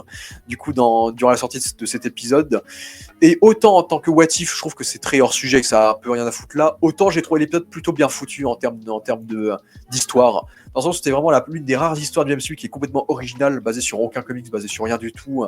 Où du coup on crée ce personnage de Kaori qui est en train de... Bon, en vrai c'est un petit peu le scénario de Prey, qui était aussi sorti dans cette période-là, le film Predator, où tu as cette femme qui me semblait un petit peu pas trop bien vue par les hommes, et puis un jour elle va choper des pouvoirs de fou, et donc il va y avoir tout un délire avec le monde ancestral, avec ses ancêtres, avec ces personnages-là qui ont des pouvoirs un peu divins. Donc il y avait tout un côté religieux, tout ce qui était colonie, et puis les méchants colons espagnols parlaient espagnol, ils étaient pas traduits en anglais. Donc il y avait un désir d'authenticité, on va dire, avec le fait que t'avais des vrais acteurs Mohawk qui parlaient la langue Mohawk pendant tout l'épisode. Donc ça, pour le coup, ça rappelait beaucoup Apocalypto de Mel Gibson. C'est qu'on était dans un épisode où Marvel voulait faire des efforts. C'est que dans cet épisode-là, on va vraiment ramener des gens de la tribu Mohawk. On va vraiment les faire parler en Mohawk durant tout l'épisode. Et les colons espagnols, ils vont parler espagnol durant tout l'épisode aussi. Donc un épisode qui est très peu anglais, en dehors de la narration du Watcher, évidemment. Puis j'aimais bien la petite intro. On voyait Odin affronter Surtur. Une occasion de rappeler que Odin aussi fait partie de ces personnages flingués par les films et qui méritent du respect et de la badassitude également. Mais oui, en termes d'épisode purement historique, qui fait un peu, en fait, c'est un peu un épisode tarantinesque. C'est un peu un ici, les Amérindiens n'avaient pas été exterminés. Et ici, on s'était débarrassé des colons. Donc, en vrai, c'est un peu un what if tarantinesque. Et si on avait buté le moustachu durant la Seconde Guerre mondiale. Donc, en termes d'épisode un peu tarantinesque, dans ce côté-là, j'ai trouvé ça intéressant de voir la princesse espagnole se faire démonter par Kaori. Et Kaori, honnêtement, c'était un personnage plutôt bien foutu. Et c'est l'une des rares créations originales, un peu comme Phil Coulson dans l'MCU, qui est peut-être le meilleur personnage du MCU. Qui est vraiment un personnage original qui est plutôt réussi et qu'on n'est pas contre revoir au final, tellement elle était plutôt bien écrite et l'histoire était plutôt singulière dans le MCU de manière générale. Donc c'était quelque chose qui était intéressant, encore une fois. Et ensuite, il y avait un autre épisode. Alors, je vous l'ai dit, cette saison 2 m'avait plutôt convaincu, alors que tout le monde l'avait démonté, mais moi, je trouvais que les épisodes étaient plutôt pertinents en termes d'histoire, de genre, encore une fois. Et moi, j'ai bien aimé le what if Ella, et si Ella avait retrouvé les 10 anneaux, puisqu'en gros, c'est un et si Ella, au lieu de devenir la déesse de la mort, devenait la déesse de la vie, en fait. Et je trouve que c'est un épisode qui fait une très bonne introspection qu'on n'a pas forcément dans Thor Ragnarok, du personnage de Ella. En plus, Marvel a réussi à se reprendre Kate Blanchett pour redoubler le personnage en plus, donc c'est quand même pas n'importe quoi. Bon, ils ont pas réussi à récupérer Tony Leung pour rejouer le mandarin, mais c'est pas grave. Et c'est un épisode que j'ai beaucoup aimé parce qu'on avait une vraie introspection sur le personnage de Ella, où du coup on te faisait un peu le what if de Thor 1, puisque Ella était la propriétaire de Mjolnir avant, et donc c'est Ella qui est bannie sur Terre mais du coup 500 ans avant Thor, à l'époque où du coup en pleine Chine, en pleine période des 10 anneaux où le mandarin existait. Du coup, créer ce mélange entre le peuple de Talo, de Shang-Chi, et les peuples d'Asgard, créer une espèce d'épisode un peu folklorique. Je trouvais que ça marchait plutôt bien en termes d'idées purement simples. Et de voir que peut-être qu'au fond d'elle, Ella était peut-être un personnage qui avait de l'humanité, qui avait des émotions, et qui pouvait trouver la rédemption. Je trouvais que c'était une idée qui était assez pertinente, de voir Cate Blanchett jouer le personnage de façon différente, de l'avoir être changé par le peuple du coup de Talo, de Shang-Chi, et de l'avoir tombé amoureux plus ou moins du mandarin. Je crois que c'était pas une idée de merde. Enfin, c'était intéressant dans ce délire-là, où justement le mandarin, du coup, surtout que dans Shang-Chi, on voit que le mandarin, tout son enjeu est basé sur la perte de sa femme, donc il y a un côté qui est plutôt cohérent dans le reste. Et en plus, on a l'occasion de voir Odin faire des dingueries. Enfin, on voit Odin avoir des scènes d'action, voir Odin défoncer des gens, voir Odin à son prime. Et ça, c'est un truc qu'on manque cruellement. Bon, malheureusement, Anthony Hopkins n'est pas revenu, mais ça nous permettait de voir quelque chose de voir quelque chose que j'ai souvent dit dans cette critique, c'est que nous donne l'occasion de nous montrer des personnages flingués par les films avoir une seconde chance dans l'animation. Et c'est ce qu'on a vu avec Odin aussi. Et c'est très très stylé du coup de voir Ella devenir toute blanche et de devenir la déesse de la vie, de voir qu'elle est limite plus humaine, plus divine que son propre père. Donc c'est intéressant de voir ça. C'est vraiment ça, c'est du concept de What If bien traité, ça. De montrer qu'un personnage si méchant, si cruel, qui a eu une fin un peu négative, on voit que dans un autre monde, elle peut devenir le personnage le plus pur possible. Et donc c'était intéressant de voir cette réinvention du personnage de Ella pour le coup. Et ensuite, on avait un autre épisode qui, à la manière de Marvel Zombie, adapte un comics, le comics 1602 de Neil Gaiman de Marvel. Bon, on va pas trop parler de Neil Gaiman, qui a plein de casseroles au cul actuellement. Mais donc, ce comics, du coup, on imagine l'univers Marvel en 1602. Et ça aussi, c'est un épisode que j'ai beaucoup aimé en termes de concept. C'est pas vraiment un what if, encore une fois, c'est un peu un épisode assez gratuit. C'est vraiment un épisode d'univers parallèle, pas vraiment de what if en vérité. Mais j'ai bien aimé l'idée globale d'adapter le comics du coup 1602, parce que ça nous permettait, et ça aussi c'est un truc que j'ai souvent reproché au MCU, c'est de voir Thor en tant que roi. C'est que Thor, la seule fois qu'il est devenu roi dans le MCU, c'est en plein moment où il est dépressif et il est gros et il devient fat Thor en fait. Du coup, on n'a jamais eu le droit au vrai Thor divin, royal, qui commande son peuple, qui offre des monologues inspirants. Et du coup, dans cet épisode médiéval, voir un Thor qui est vraiment le roi du Asgard un peu médiéval sur Terre, et du coup de voir un Thor autoritaire premier degré, j'ai trouvé ça super cool, avec Loki qui est un peu son bouffon en plus, Loki qui joue du Shakespeare, ce qui est très cohérent avec Tom Hiddleston qui fait beaucoup de théâtre et qui est également un grand fan de Shakespeare. Donc moi j'aimais beaucoup cette idée là de voir du coup un Thor roi méchant, qui est carrément le méchant de l'épisode, avec Scarlet Witch qui est en mode Merlin l'Enchanteur, ça marchait bien. Tu as Tony Stark qui était en mode Léonard de Vinci, qui était un grand inventeur. Et tu avais Captain America en mode Robin des Bois qui sauve les plus démunis. Bon, c'est un peu dommage de ne pas avoir foutu Hawkeye en tant que Robin des Bois, parce que Hawkeye, pour moi, c'était le contexte évident pour le caser dans un épisode de What If, on va dire. Mais bon, on va pas pleurer. Mais c'était cool de voir Ant-Man avec une armée de Yellow Jacket médiévale, de voir un Red Skull qui est l'exécuteur, qui est le mec qui est un exécuteur qui décapite tout le monde. Bon, le concept de 1602 est plutôt bien exploité malgré la durée d'une demi-heure, parce que c'est aussi un truc que j'ai pas évoqué, mais tous les épisodes durent approximativement une demi-heure. C'est pour ça que l'idée de faire des what if qui remake les films, ça marche pas, parce que tu nous remakes des films de 2 heures en une demi-heure. Et du coup, en termes de rythme, c'est très bancal, alors que pour le coup, créer des histoires originales en altérant un élément des films, ça marche mieux parce que on voit que les épisodes sont conçus pour la durée d'une demi-heure. Et ce qui fait que cet épisode-là aussi, pour une demi-heure, fonctionnait également très très bien en termes de rythme aussi. Et donc voir un Nick Fury en mode de politicien un peu, c'était aussi intéressant. Et du coup, de nous ramener le destructeur du premier Thor et d'en faire un destructeur un peu médiéval, stylisé un peu chevalier, ça marchait bien. Et il y avait aussi cette idée assez cool de faire de Hulk un peu l'équivalent du masque de fer. Ce mec qui a un masque de fer et qui cache son côté monstrueux en lui. Donc en vrai, il y avait plein d'idées sympas dans cet épisode-là qui menaient au twist de fin. On découvre qu'en fait, Steve Rogers est en vérité le Steve Rogers de Avengers Infinity War, qui a altéré le temps en touchant la pierre d'infinité de Thanos dans Infinity War. Et donc ça a créé un twist où du coup Captain Carter était dans l'épisode encore une fois. Donc Captain Carter qui est un peu la grande protagoniste un peu de cette série-là.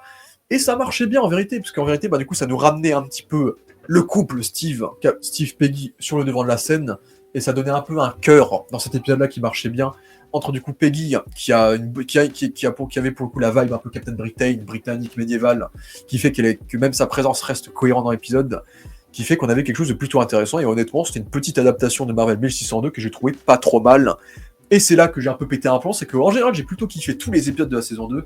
Et puis tu as le final que j'ai trouvé puer de la merde. C'était vraiment n'importe quoi ce final. Où du coup, tu prends le personnage qui est responsable du meilleur épisode de la série, l'épisode sur Doctor Strange, et tu en fais le méchant final de la saison 2, et tu en fais juste un méchant très très méchant qui veut détruire le multivers et qui veut tout refaçonner à son image, et qui à la fin se sacrifie et meurt, et voilà. Et du coup, l'épisode final, c'est juste un épisode full action, où il y a que de la baston, il n'y a aucune profondeur, j'ai trouvé ça d'une platitude habile. Et j'avais l'impression de voir des Playmobil se battre, parce que désolé, mais voir... On aime bien Peggy Carter, on aime bien Captain Britain, on la déteste pas, mais donner tous les pouvoirs du MCU à Captain Britain, lui foutre le casque de Hela, le marteau de Thor, le bouclier de je sais pas qui, faut arrêter les conneries, frère. Je suis pas là, je regarde pas des œuvres pour regarder des Playmobil, qu'à avoir tel objet, tel jouet, tel item. C'est pas Fortnite, What If, tu vois. Là, ils nous ont fait Fortnite avec cet épisode-là. En plus, il y a que elle et Kaori qu'on ramène des épisodes de la saison 2. Donc ça faisait un bon, il y avait ce côté un petit peu girl power, bien sûr. Mais ça change pas le fait que voir plein de variants de partout. En fait, j'ai trouvé que l'épisode-là était tellement bocal, tellement bordélique et tellement pas intéressant, ça m'a tellement déçu parce que j'étais tellement satisfait par cette saison 2 en général que là j'étais vraiment dépité. J'ai fait oh non, pas un épisode Power Rangers Lego Playmobil, oh non. J'ai trouvé ça. Faut arrêter de donner des pouvoirs aussi démesurés à des personnages du MCU, faut arrêter. Genre Captain, j'aime bien Carter, hein, mais pas au point à ce que tu lui donnes tous les pouvoirs de l'histoire du MCU. Hein. J'aime bien Kaori, et pareil pour Kaori, tu fais pas ça à Kaori non plus, quoi. Mais d'ailleurs, pour Kaori, c'est l'actrice d'Every Jacobs, qui joue la sœur, je crois, de Echo dans la série Echo, qui joue le rôle. Donc ça fait des personnages qui jouent 2 rôles dans l'MCU en plus. Mais voilà, comme je l'ai dit, les meilleurs épisodes de What If, c'est les épisodes où What If se sent pas obligé de faire des crossovers et de tout relier au multivers, quoi. Autant c'est sympa de voir le Watcher évoluer dans cette série-là, et de les voir, et de voir relier le multivers à l'arbre qui apparaît à la fin de la saison 2 de Loki. Regardez la saison 2 de Loki. Bon, regardez la saison 1 avant aussi, de Banger. Mais, parce que j'avais pas fait la critique. Mais oui, là, honnêtement, moi, dès que ça fait des vrais what if, où tu traites de genre un peu cinématographique, tu fais un épisode médiéval, tu fais un épisode Blade Runner Cyberpunk, tu fais un épisode un peu plus historique, folklorique, tu fais un épisode peut-être un peu plus Die Hard de film de Noël. Bah pour moi, ça marche, c'est bien fait, c'est réfléchi, c'est conçu tel quel. Mais dès qu'il faut crossover et qu'il s'amuse à faire des conneries comme ça, franchement, j'arrive pas. Et là, cet épisode-là, j'ai vraiment pas du tout aimé ce final, alors que la saison 2, pour moi, est la meilleure de la série, en fait. Alors que là où la saison 1 était très inégale, honnêtement, moi, j'étais assez fan de ce que nous proposait dans cette saison 2. Et là, malheureusement, c'est là qu'on arrive à la saison 3 qui est sortie du coup cette semaine. On a eu droit à un épisode par jour. Et c'est là que je vais un petit peu cracher mon sel, on va dire, sur cette saison 3. Parce que... déjà, il y a cet aveu d'échec de faire de cette saison 3 le dernier épisode de la série What If, alors que c'est une série What If, c'est une série qui a des possibilités infinies et qui ne devrait jamais s'arrêter encore une fois. Mais ce qui est très très drôle dans cet épisode, dans cette saison 3, c'est que ça se voit qu'ils se sentent obligés de foutre tous les personnages des phases 4 et 5 du MCU, des personnages post-endgame. Et c'est là que tu te rends compte à quel point ces personnages-là sont plats et si peu charismatiques. Tu fais un épisode où Ironheart est le dernier espoir de l'humanité, quoi. Tout le monde s'en fout d'Ironheart. Tu fais un épisode où tu as Falcon, Sam Wilson qui est Captain America pour coller à Captain America 4, pourquoi pas. Tu mets Monica Rambeau à ses côtés, on s'en fout de Monica Rambeau. Moon Knight est aussi présent dans un épisode de façon random, parce qu'il faut le caser, parce que c'est un personnage récent aussi. En plus, ils ont réussi à ramener Oscar Isaac pour ça. Et là, il y a 3 lignes, il est revenu quand même. Ils ont fait on ramène les Éternels. Ça m'a plu de ramener les Éternels. On ramène les Éternels, on ramène Agatha, parce qu'on sort de Agatha all along. Mais Agatha, dans l'absolu, c'est un personnage dont tout le monde se fout aussi. On fait un épisode centré sur Shang-Chi et Kate Bishop, la nouvelle Hawkeye, qui sont des personnages très récents aussi. On fait des caisses sur le personnage de Red Guardian, qu'on a vu dans Black Widow aussi. Donc on est sur une saison qui m'a paru assez artificielle, dans le sens où ça se sent qu'ils doivent ramener les IP, qu'ils doivent attirer le public envers les nouveaux héros du MCU, et c'est ça qu'on ressent vraiment l'aveu d'échec, je trouve. L'aveu d'échec de voir à quel point ils n'ont pas réussi, ils ont pas réussi à faire en sorte que le public puisse apprivoiser ces nouveaux héros qui ont été introduits dans des films comme Shang-Chi, comme des séries comme Agatha, etc. Bon, ils ont pas mis tout le monde non plus. On n'a pas eu Echo, heureusement. On n'a pas eu She-Hulk, heureusement. On n'a pas eu Miss Marvel, mais Miss Marvel et Yelena Belova, ils nous les gardent pour la série Marvel Zombies. Parce que pareil, dans la série Marvel Zombies, les 3 quarts des héros seront des héros des phases 4 et 5 aussi. On en parlera si j'en ferai une critique et si j'en aurai envie quand la série sortira. Donc, et c'est aussi là qu'on commence à voir aussi les giga problèmes que Marvel a en interne, parce que tu as un épisode qui est centré sur Ironheart, Et tu as un épisode où le méchant principal, c'est la Capuche, c'est de Hood, qui est un méchant qui sera introduit dans la série Ironheart. Problème, c'est que la série Ironheart n'est pas encore sortie, parce qu'ils l'ont reporté de 1 à 2 ans. Ce qui fait que quand tu vois Ironheart ou quand tu vois de Hood, bah, tu t'en fous un peu, parce que Ironheart, tu l'as à peine vu dans Black Panther 2, et de Hood, tu le connais pas, en fait. Donc c'est marrant de voir des épisodes qui font des what-if d'œuvres qui ne sont même pas encore sorties. On aura le même délire avec Blade, qui sera le Moon Knight de l'univers de Marvel Zombies, doublé par Marshall Ali, alors que le film Blade n'est même pas tourné, tellement ils n'arrivent pas à faire le film Blade. Donc on ressent un peu l'aveu d'échec, je trouve, dans cette saison, et Seconde Infinity me fait un peu mal à la main, donc on le lâche. Et donc c'est là que, désolé, mais moi l'épisode sur les Mecha Avengers, autant oui c'est marrant de faire un épisode un peu style film de Kaiju, film Godzilla, film Power Rangers, où du coup tu nous fous des Mecha Avengers, mais moi, comme je l'ai dit, je trouve que ça aurait été le moment parfait d'avoir fait ça dans un épisode style Thor Ragnarok, où du coup tu aurais les Avengers en mode Mecha Avengers qui auraient affronté Surtur pour stopper le Ragnarok. En plus là tu aurais eu Scarlet Witch, tu aurais eu Spider-Man, tu aurais eu Doctor Strange, tu aurais eu des trucs qui donnent envie là. Alors que là tu as droit à des Mecha Avengers qui doivent affronter des Hulk Godzilla, des monstres gamma. Genre j'ai trouvé ça tellement con de me dire que Bruce Banner a essayé de s'enlever Hulk, à la place il a réussi à créer une espèce de reptile géant à la Hulk. J'ai trouvé ça tellement cheap et sans logique. Pour une fois que je veux qu'on ait un truc qui soit centré sur Hulk, ils ont fait un truc que j'ai pas du tout aimé en plus. Le seul truc que j'ai vraiment apprécié dans cet épisode sur les mechas, c'est le traitement de Sam Wilson en tant que Captain America. J'ai bien aimé qu'on joue sur le côté thérapeutique du personnage, le fait que c'est un personnage qui a fait beaucoup de conférences, d'anonymes, que c'est un personnage qui est très bon pour remonter le moral aux gens, qui a une vraie morale. Et là, je pense qu'en tant que Captain America, Sam Wilson peut donner un Captain America plutôt sympa par rapport à cet épisode-là. Et puis, on peut trouver ça sympathique éventuellement de voir, pour les fans de Power Rangers, de voir un giga Megazord qui se mélange, de voir Shang-Chi faire partie Bob. Parce que l'équipe de cet épisode-là, c'est une équipe qui est full phase 4 phase 5. Hein. T'as Red Guardian qui fait des blagues de merde dont tout le monde se fout. T'as Nakia, t'as Shang-Chi, t'as Monica Rambeau, t'as Bucky, etc. Donc, pas un truc très excitant, parce que c'est des personnages qui sont pas très excitants, malheureusement, à cause, des échecs qu'ont été les films et séries qu'ils nous ont proposés durant cette période. Et moi, l'épisode, en plus, t'as Hulk qui devient une espèce de Godzilla à la fin, j'ai fait, mais c'est quoi ce bordel ? En plus, on est dans un contexte qui est très Pacific Rim, en plus. Donc j'ai trouvé l'épisode très très étrange, parce qu'il y avait vraiment ce côté Glooby-Boulga mélange.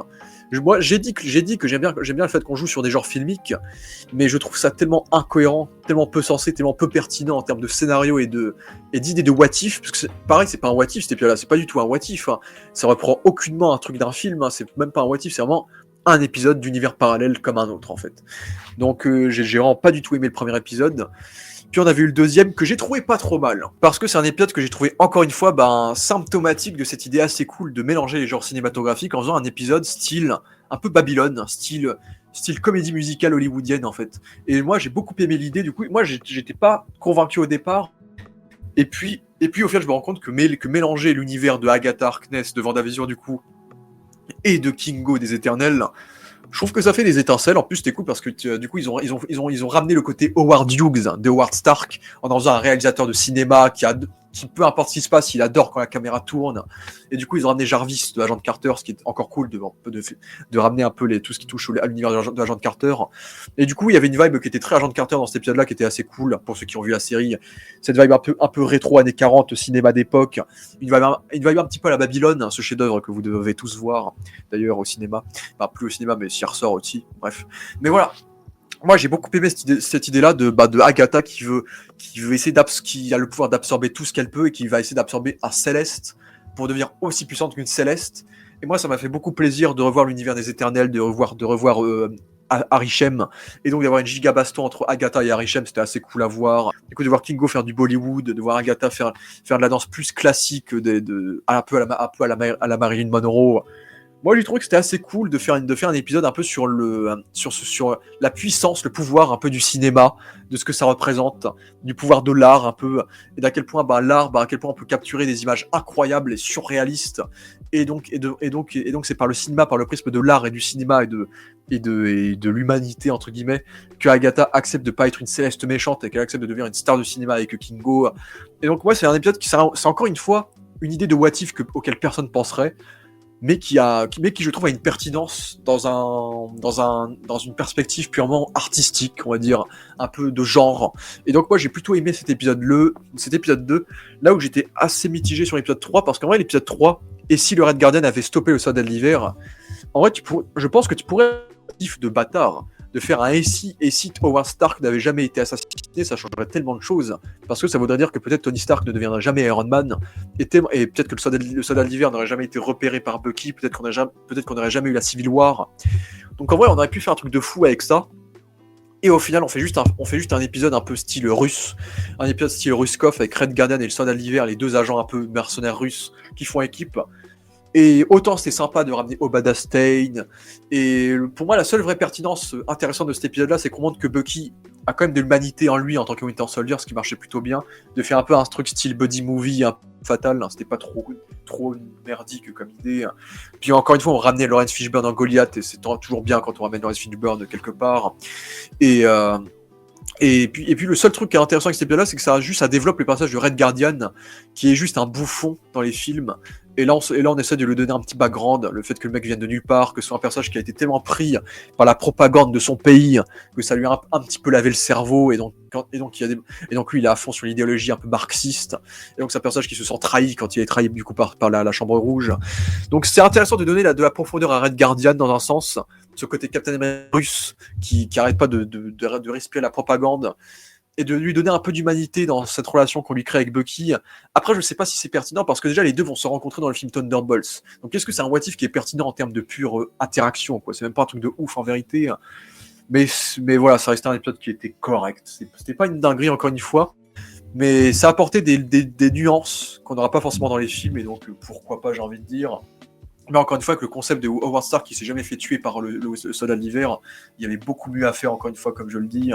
Et puis il y a eu cet épisode-là qui, je pense, a fait gueuler énormément de monde, et qui a fait beau. Parce que déjà, tu fais la suite de l'épisode de la saison 1 que tout le monde a détesté, qui était Et si t'avais Thor qui était à Las Vegas, qui était un épisode que tout le monde avait détesté en saison 1, et tu en fais une suite en saison 3 alors que tout le monde déteste cet épisode.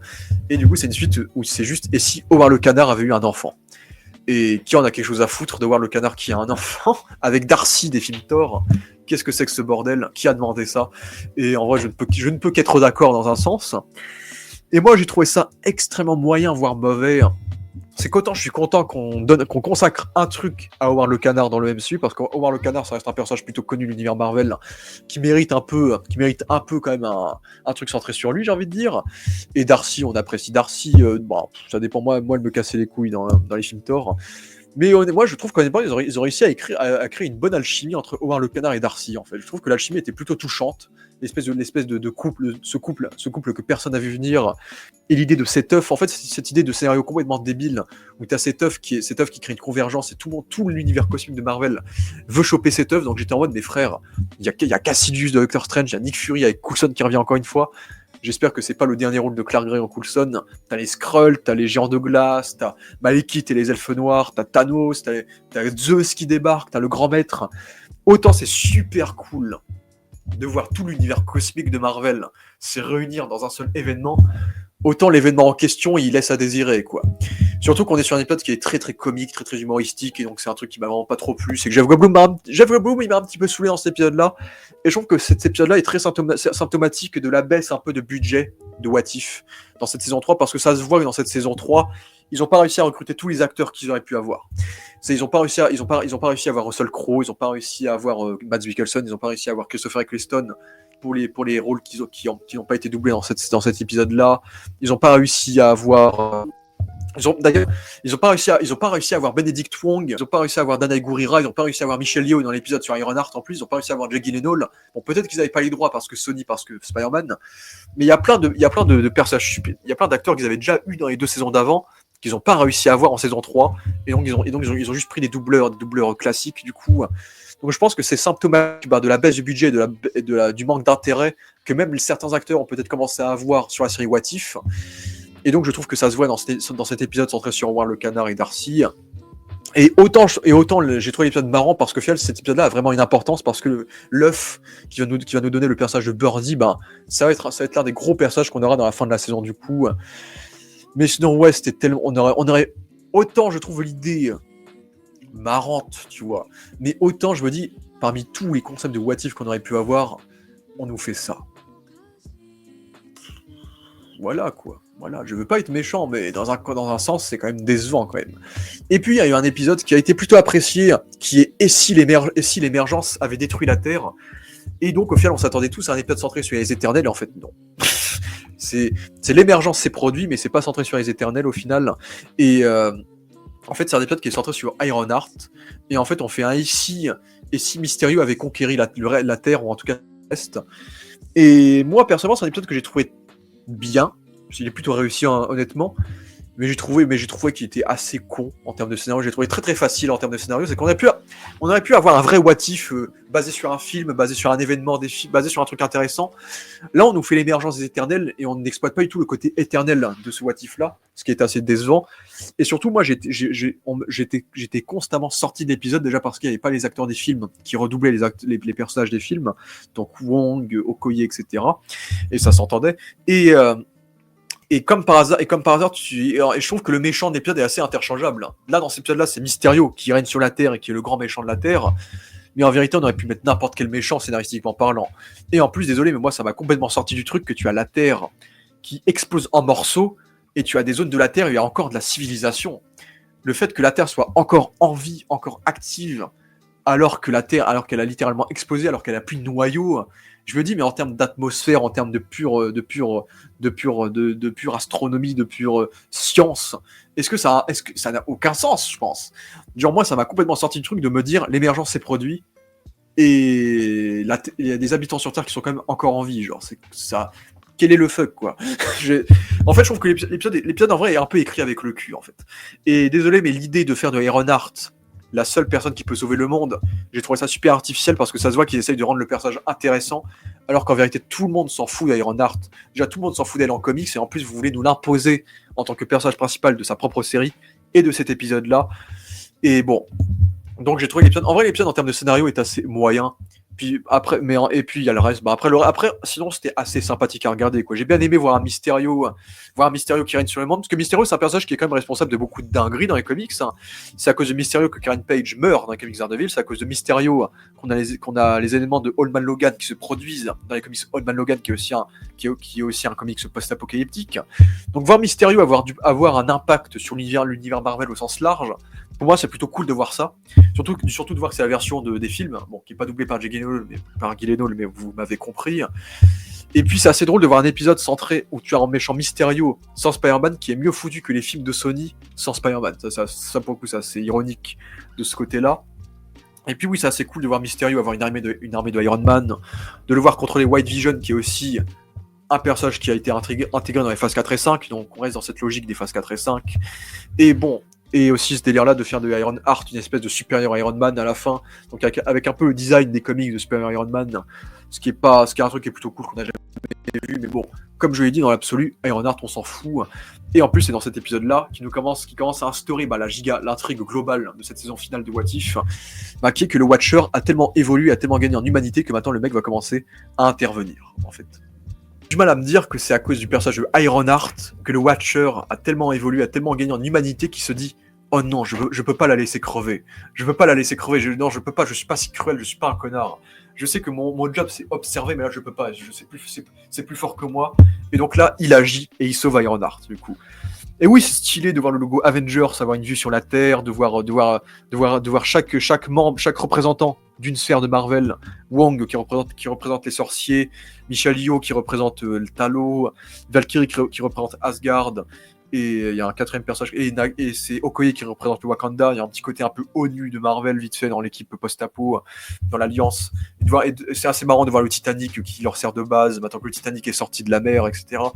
Donc il y a des idées un peu grossières qui sont marrantes, quoi, mais autant j'ai trouvé ça l'épisode sympa parce que c'est un épisode qui est full premier degré, qui a une fin assez sombre avec beaucoup de morts, il y a un côté post-apocalyptique assez dark, autant j'ai trouvé quand même écrit avec le cul, honnêtement. Les épisodes de la saison 2 étaient mieux foutus que ça, quoi.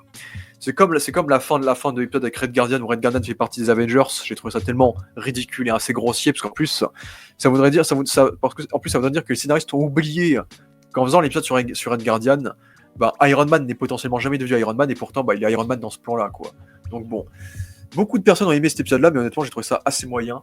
Là où le 6e épisode, qui est un épisode qui, là, encore une fois, reprend un genre cinématographique qui est celui du western, et ben moi, je m'attendais à pas du tout l'aimer, parce que le protagoniste de cet épisode-là, c'est Shang-Chi, Moulou qui redouble Shang-Chi, avec Kate Bishop, Elle Stanfield qui l'accompagne. Je m'attendais à détester cet épisode-là parce que Shang-Chi, vous savez, bah non, je crois que j'ai jamais parlé de Shang-Chi sur la chaîne, mais j'aime pas Shang-Chi. C'est un personnage qui est un peu inintéressant. Et donc faire de Shang-Chi un cow-boy, etc., avec Kate Bishop. Kate Bishop, pourquoi pas? Parce qu'il y a le côté personnage qui rate jamais sa cible, qui fait très western. Mais honnêtement, j'étais surpris de mal. Déjà parce qu'ils ont ramené Walton Goggins, qui est un acteur que j'aime beaucoup, qui a joué dans Fallout, et qui rejoue les cowboys comme dans Fallout. Du coup, parce que Walton Goggins avait joué le personnage de Sonny Burch dans Ant-Man 2, qui était un personnage qui puait la merde, et j'étais tellement dégoûté de voir à quel point ils avaient gâché l'acteur Walton Goggins, que le voir jouer un peu une parodie de lui-même dans Fallout, c'était assez marrant au final, c'était quand même marrant de voir ça. Et comme j'ai dit, c'était assez cool de voir la capuche, de voir The Hood dans le délire, alors que The Hood n'a pas encore été introduit dans Ironheart. Donc bon, j'ai complètement vu le twist venir de la sœur de Shang-Chi, qui est la méchante. Mais c'est un épisode qui était plutôt cool, parce que pour le coup, il y avait de très bonnes scènes d'action qui étaient très basées sur le kung-fu, sur les arts martiaux. Et honnêtement, c'était très bien filmé par la caméra virtuelle, et très bien foutu, je trouve, de manière générale, en termes d'animation et de chorégraphie numérique. Donc c'était assez bien foutu. Et honnêtement, ce duo Kate Bishop Shang-Chi, je l'ai trouvé plutôt correct, plutôt sympathique. De revoir John Walker, de voir Crossbones en pirate, de voir Frog contre Loki, le crocodile Loki, de voir Ultron en mode comédie musicale, voir ces petits bribes, c'est plutôt marrant à voir, c'est plutôt généreux. Et donc de voir ce monde Marvel façon western, c'était plutôt intéressant. C'était une histoire qui passait le temps, qui était sympathique. Et en plus, c'est la première fois que le MCU de façon canonique introduit une itération de Iron Fist, vu que le gamin qu'on voit dans l'épisode est censé devenir un Iron Fist, qui existe dans les comics d'ailleurs. Donc c'était plutôt sympa d'avoir un léger crossover entre Shang-Chi et Iron Fist. Donc voilà. Et puis on arrive sur les deux derniers épisodes qui sont pas du tout des what if, qui sont les deux épisodes qui du coup font avancer la grande intrigue multiverselle. Et moi j'ai trouvé ça cool de mettre Jason Isaacs dans cette série, qui est un acteur que j'aime bien, parce que Jason Isaacs, il a une putain de voix. C'est lui qui faisait la voix du Grand Inquisiteur, et c'est lui qui jouait par exemple le père Malfoy dans les films Harry Potter. Et c'est un très bon acteur, et j'ai trouvé qu'il avait une voix qui était très charismatique en tant que grande éminence, que Watcher Prime entre guillemets. Et moi j'ai trouvé ça cool d'enfin exploiter le lore des Watchers. Et donc de voir là je pense que j'ai parlé des deux épisodes en un, donc des derniers épisodes de cette saison 3 et donc la finale de la série. Mais c'était assez cool du coup de voir les origines du gardien de Uatu, qui enfin accepte de s'appeler Uatu comme il l'est dans les comics, Uatu le Watcher. Et donc de le voir plus jeune, de le voir rejoindre les gardiens, de voir les sacrifices qu'il fait pour juste observer le multivers, de voir la formation qu'il a dû avoir en tant que Watcher, de voir les règles qu'il ne doit pas enfreindre, et de voir les conséquences qui se produisent s'il enfreint ces règles-là. Donc j'ai trouvé ça plutôt cool de voir du coup cette trinité de Watcher contre Uatu, et de développer un peu le lore des Watchers. Qu'on n'ait pas de réponse à toutes nos questions, genre pourquoi les Watchers observent, c'est quoi le résultat, c'est quoi l'objectif global de ce truc-là, parce que c'est tout le délire des Watchers, c'est qu'ils observent le multivers, et pour qui ils travaillent en fait, ils ont un ordre, mais cet ordre obéit à quelle entité en fait. Donc il y a des mystères qui restent encore en suspens, malheureusement. Mais ça nous donne un final qui était plutôt épique. Au final, c'était assez cool de ramener des éléments de la saison 1 pour un peu boucler la boucle, de ramener la pieuvre d'Hydra pour boucler la boucle, de ramener le Infinity Ultron et d'en faire un héros cette fois-ci en lui montrant que le monde vide, que l'univers vide, en fait, ce n'est pas la paix. Et donc j'ai trouvé ça cool, et ça ramenait les enjeux encore plus haut, de montrer que Ultron se faisait dézinguer par les Watchers, alors que Ultron était super compliqué à battre dans la saison 1. Donc ça faisait monter les enjeux. Et pour une fois, j'ai trouvé une équipe féminine pas dérangeante. J'ai pas trouvé que c'était gratuit, j'ai pas trouvé que c'était artificiel, j'ai pas trouvé que c'était woke. J'ai trouvé l'équipe féminine de héros d'héroïnes, les gardiens du multivers de cette saison 3, plutôt sympa. De revoir Captain Carter, de voir une tornade, de voir une tornade de déesse du tonnerre avec le marteau de Thor, etc. Pourquoi pas, ça aurait pu être cool d'avoir un épisode centré sur elle. En plus, ils ont ramené l'actrice de X-Men 97, on est sur un what if de X-Men 97. Et pour moi, c'est la seule véritable actrice de Tornade. C'est la voix de Tornade. Donc c'est une Tornade qui est très charismatique. Et c'était plutôt cool de les voir créer un personnage comme Birdie, qui est joué par Natasha Lyonne, qui va avoir un rôle en plus dans les films 4 Fantastiques, un rôle différent normalement. Mais donc de me dire que la fille de Howard le Canard devient un personnage surpuissant dans le multivers, c'est assez particulier comme délire, et de revoir Kaori, ça m'a pas dérangé, puis c'était sympa de revoir la Nebula de la saison 2 avec Groot et Korg, donc c'était quelque chose qui était intéressant de voir comment opèrent ces gardiens du multivers, et c'est là qu'on voit un peu la perspective de nous proposer une autre série après What If. C'est que What If, en général, What If, on s'est foiré parce qu'on a voulu faire une série sur le multivers et pas sur l'anthologie What If en lui-même. Et du coup, ça nous a donné une série qui était assez moyenne parce que on s'est trop focus sur l'envie de connecter ça au film, en fait, et de connecter ça au grand multivers et de créer une espèce d'arc narratif sur le Watcher. Et donc, ça se voit. Donc, je ne serais pas étonné que dans l'avenir, ils nous annoncent qu'ils vont nous faire une série sur les exilés. Donc, une super équipe de super-héros qu'on voit dans cette série-là, du coup, les gardiens du multivers, qui sont un peu l'équivalent de Marvel des exilés. Et donc, de les voir, du coup, d'avoir une série centrée sur eux, qui interviennent dans le multivers pour sauver des multivers, etc. Je pense que ça peut faire un bon remplacement de la série What If. Donc, je sens que ça se dirige un peu vers ça, l'avenir de What If, on va dire. En dehors du fait qu'il y a le spin-off Marvel Zombies qui va arriver l'année prochaine. Bref. Et donc j'ai trouvé ça plutôt intéressant de voir cet aspect-là, de voir Tornade cheater de fou avec les pouvoirs de Thor, surtout que ça c'est Tornade, ça c'est la vraie Tornade. Tornade c'est un personnage qui est super puissant, super cheaté. C'est pas la Tornade des films qui est ratée, quoi.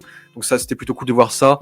Et de voir le Watcher mis en danger, de voir le Watcher qui n'a plus le pouvoir. J'ai bien aimé l'idée que le dernier générique de la série, c'est l'éminence qui dicte le générique de la série de façon plus stricte, plus législatif, on va dire, avec le charisme vocal de Jason Isaacs, donc ça c'était plutôt cool. Et encore une fois, on finit sur un final qui est full action, full scène d'action. En gros, c'est le final de la saison 1 x 10 en fait. On est allé à fond sur le côté, on va détruire des univers, on va faire péter des planètes, on va faire du Dragon Ball animé où ça va tout faire péter. Et honnêtement, j'ai trouvé ça plus agréable et plus cool et plus cohérent que sur la saison finale. Moi, j'ai bien aimé l'idée où du coup tous les héros se transforment en Watcher. Ça m'a un petit peu fait penser à Thor qui devient un héros de Galactus. Ça m'a un petit peu fait penser à Thor qui dans les comics devient un héros de Galactus en termes de chara-design, avec ce côté noir, avec ce côté énergie bleue qui ressort de leur design en armure.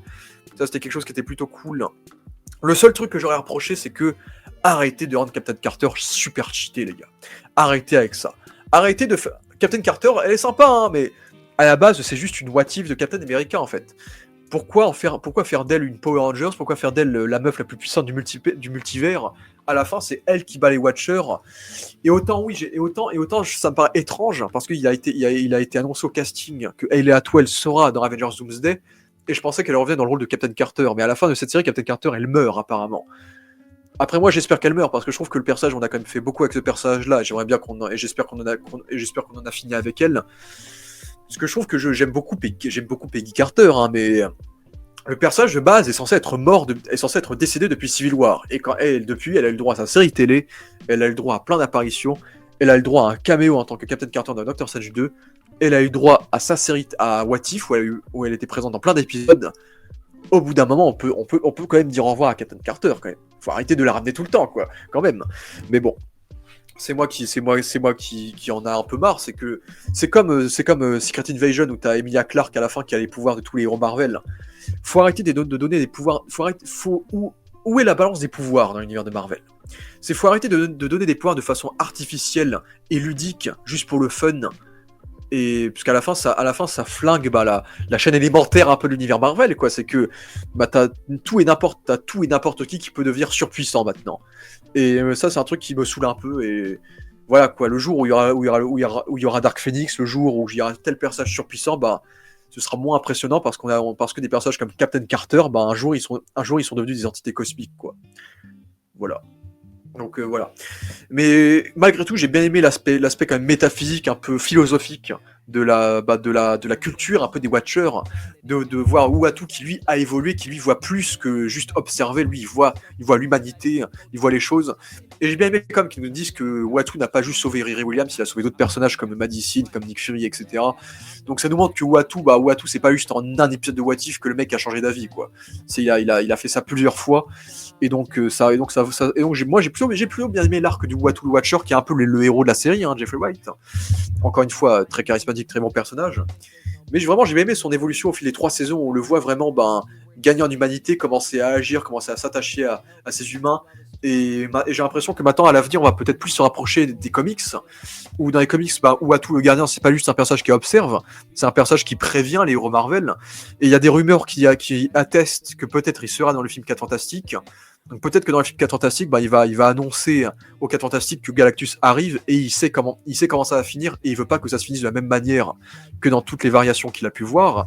Donc moi je serais très curieux de voir le Uatu en live action d'ailleurs. Donc honnêtement j'ai bien aimé l'évolution du personnage et ça marchait plutôt bien dans cet aspect-là des Watchers et les scènes d'action étaient assez généreuses, très très stylisées, très très cool, très très Dragon Ballesque comme j'ai dit. Et donc la série se termine, et c'est là qu'on se rend compte qu'on a des on a des what if plus intéressants qu'on aurait pu avoir, qui nous sont montrés en un clin d'œil. Là tu vois des variants, tu vois un Thanos Wolverine, tu vois un Kingo Iron Man, tu vois une Scarlet Witch Canard, tu vois une Punisher Riri Williams, tu vois le Moon Knight Blade qu'on aura dans Marvel Zombies, tu vois la Infinity Scarlet Witch qu'on peut voir. D'ailleurs je vous recommande sur YouTube, si vous voulez plus de what if, vous avez le jeu vidéo VR What If Animal Shift Story que vous pouvez voir sur YouTube, la démo VR qui est disponible sur YouTube, où vous pouvez voir d'autres what if alternatifs, où vous pouvez par exemple voir Thanos avec son frère, voir un Captain America Red Skull, voir encore une réinterprétation de WandaVision dans ce jeu VR, etc. Donc je vous recommande un peu ce jeu là qui est sympathique, voir Ella en mode de gamine, bref. Voilà, si vous voulez en voir plus. Mais ce jeu vert est aussi référencé dans cet épisode final aussi. Donc voilà, on voit plein de variants. On voit un variant Spider-Man avec six bras. Un truc qu'on aurait pu avoir un épisode qui aurait pu être cool. On voit Deadpool, un variant de Deadpool qui a tué l'univers Marvel. Donc plein de potentiels intéressants. Après il y en a beaucoup qui gueulent parce que tout le monde dit que tout ce que l'on voit dans cette fin d'épisode c'est super cool à voir et ça aurait donné des meilleurs épisodes de What If. Moi je suis pas d'accord dans le sens où en vrai ce qu'on voit à la fin c'est tout typiquement ce que j'aime pas dans les What If, c'est mélanger deux personnages quoi. Donc faire des hybrides. Et ça c'est un truc que Marvel aime bien faire en comics récemment et ça marche pas très bien je trouve. Et donc là pareil c'est pas très intéressant, donc honnêtement moi comme je vous l'ai dit, moi, les what if que je trouve vraiment con de ne pas avoir fait, c'est ceux que je vous ai évoqués en début de vidéo, qui auraient vraiment été cool à avoir, mais qu'on n'a pas eu malheureusement. Et en plus, on a droit à d'autres what if, vu qu'on voit aussi tous les variants de Kaori, de Captain Carter, de Birdie, etc. Donc c'est marrant de voir une Kaori Apocalypse, de voir une Kaori X-Men, de voir une Kaori victorienne, je crois, de voir une Captain Carter victorienne plutôt, de voir une Captain Carter en mode Valkyrie, de voir plein de références aux comics un peu partout, de voir une Birdie en mode X-Men, je crois, ou en mode canard. Donc de voir une Tornade en mode Black Panther aussi, ce qui évidemment fait référence au fait que Tornade est marié à Black Panther dans les comics. Donc c'était sympa de voir toutes ces références aux comics là sur la fin de cette série en fait. Et à la fois on se dit peut-être que ça aurait pu nous donner des épisodes de What If intéressants. Et encore une fois c'est complètement débile d'arrêter une série What If alors que c'est une série qui est censée s'arrêter qui est censée continuer à l'infini quoi. Donc voilà une saison 3 que j'ai trouvée assez moyenne, extrêmement moyenne, voire mauvaise dans beaucoup d'épisodes. Dans le sens où s'il n'y avait pas les deux derniers épisodes, s'il n'y avait pas l'épisode western et l'épisode sur Kingo et Agatha Harkness qui était plutôt sympathique, moi j'ai trouvé le 5e très moyen, j'ai trouvé le 4e extrêmement moyen, j'ai trouvé le premier nul, très très nul, et j'ai trouvé le 3e très beauf aussi. En vrai on mérite tellement mieux en tant que concept de What If. Et donc je tenais à faire cette vidéo parce que je tenais à évoquer à quel point la saison 2 est sous-cotée et à quel point cette série malheureusement n'a pas du tout exploité le potentiel immense qu'il pouvait exploiter en termes de What If, que Star Wars fait beaucoup mieux avec Star Wars Visions et que peut-être DC fera mieux à l'avenir, on verra. Et donc j'espère qu'il y aura une sorte de continuité peut-être. On verra déjà ce que ça donne, on verra déjà les quelques What If qu'ils nous font dans Marvel Zombies, la série Marvel Zombies. Mais voilà, j'espère qu'ils auront quand même l'occasion peut-être un jour de nous refaire des What If avec du coup le multivers. Parce que du coup il conclut aussi cette série parce que t'as la saga du multivers qui va se conclure aussi. Et je suppose qu'on aura aussi le droit à des concepts un peu What If dans les Avengers qui arrivent. Peut-être qu'on aura un Captain Hydra, on aura Doctor Doom joué par Robert Downey Jr. Ça c'est déjà le plus gros des What If dans un sens. Mais voilà. Moi j'avais beaucoup aimé l'idée de Avengers Endgame où tu avais un peu ce what if et si Thor était devenu dépressif et balèze et si Hulk était devenu professeur Hulk et si Iron Man avait une famille et avait pris sa retraite, limite c'était peut-être des what if plus intéressants en termes de développement de personnages que beaucoup de choses qu'on a eu dans cette série télé là malheureusement. Et voilà quoi, donc voilà. Et puis j'ai envie d'évoquer le fait que les créateurs de What If n'ont pas trop utilisé les X-Men parce qu'ils avaient oublié que Disney avait récupéré les droits de la Fox, alors que ça fait 6 ans qu'ils ont récupéré les droits de la Fox, et que vous aviez quand même eu le droit d'utiliser Tornade, donc arrêtez de vous foutre de nous, merci. Donc voilà, une série extrêmement moyenne, et que je vous recommande ou pas, en tout cas que je vous recommande si vous êtes fan du MCU, en tout cas regardez les premiers épisodes, dites-moi ce que vous en pensez, et à partir de là, vous continuerez ou pas, parce que beaucoup ont quitté le navire, et moi je n'ai pas quitté le navire et j'ai plutôt apprécié cette série quand même. Donc j'ai hâte de voir l'avenir du Watcher et j'ai hâte de voir comment Marvel va conclure ce bordel, cet immense bordel qu'est la saga du multivers. Donc merci à tous d'avoir vu cette vidéo et ciao.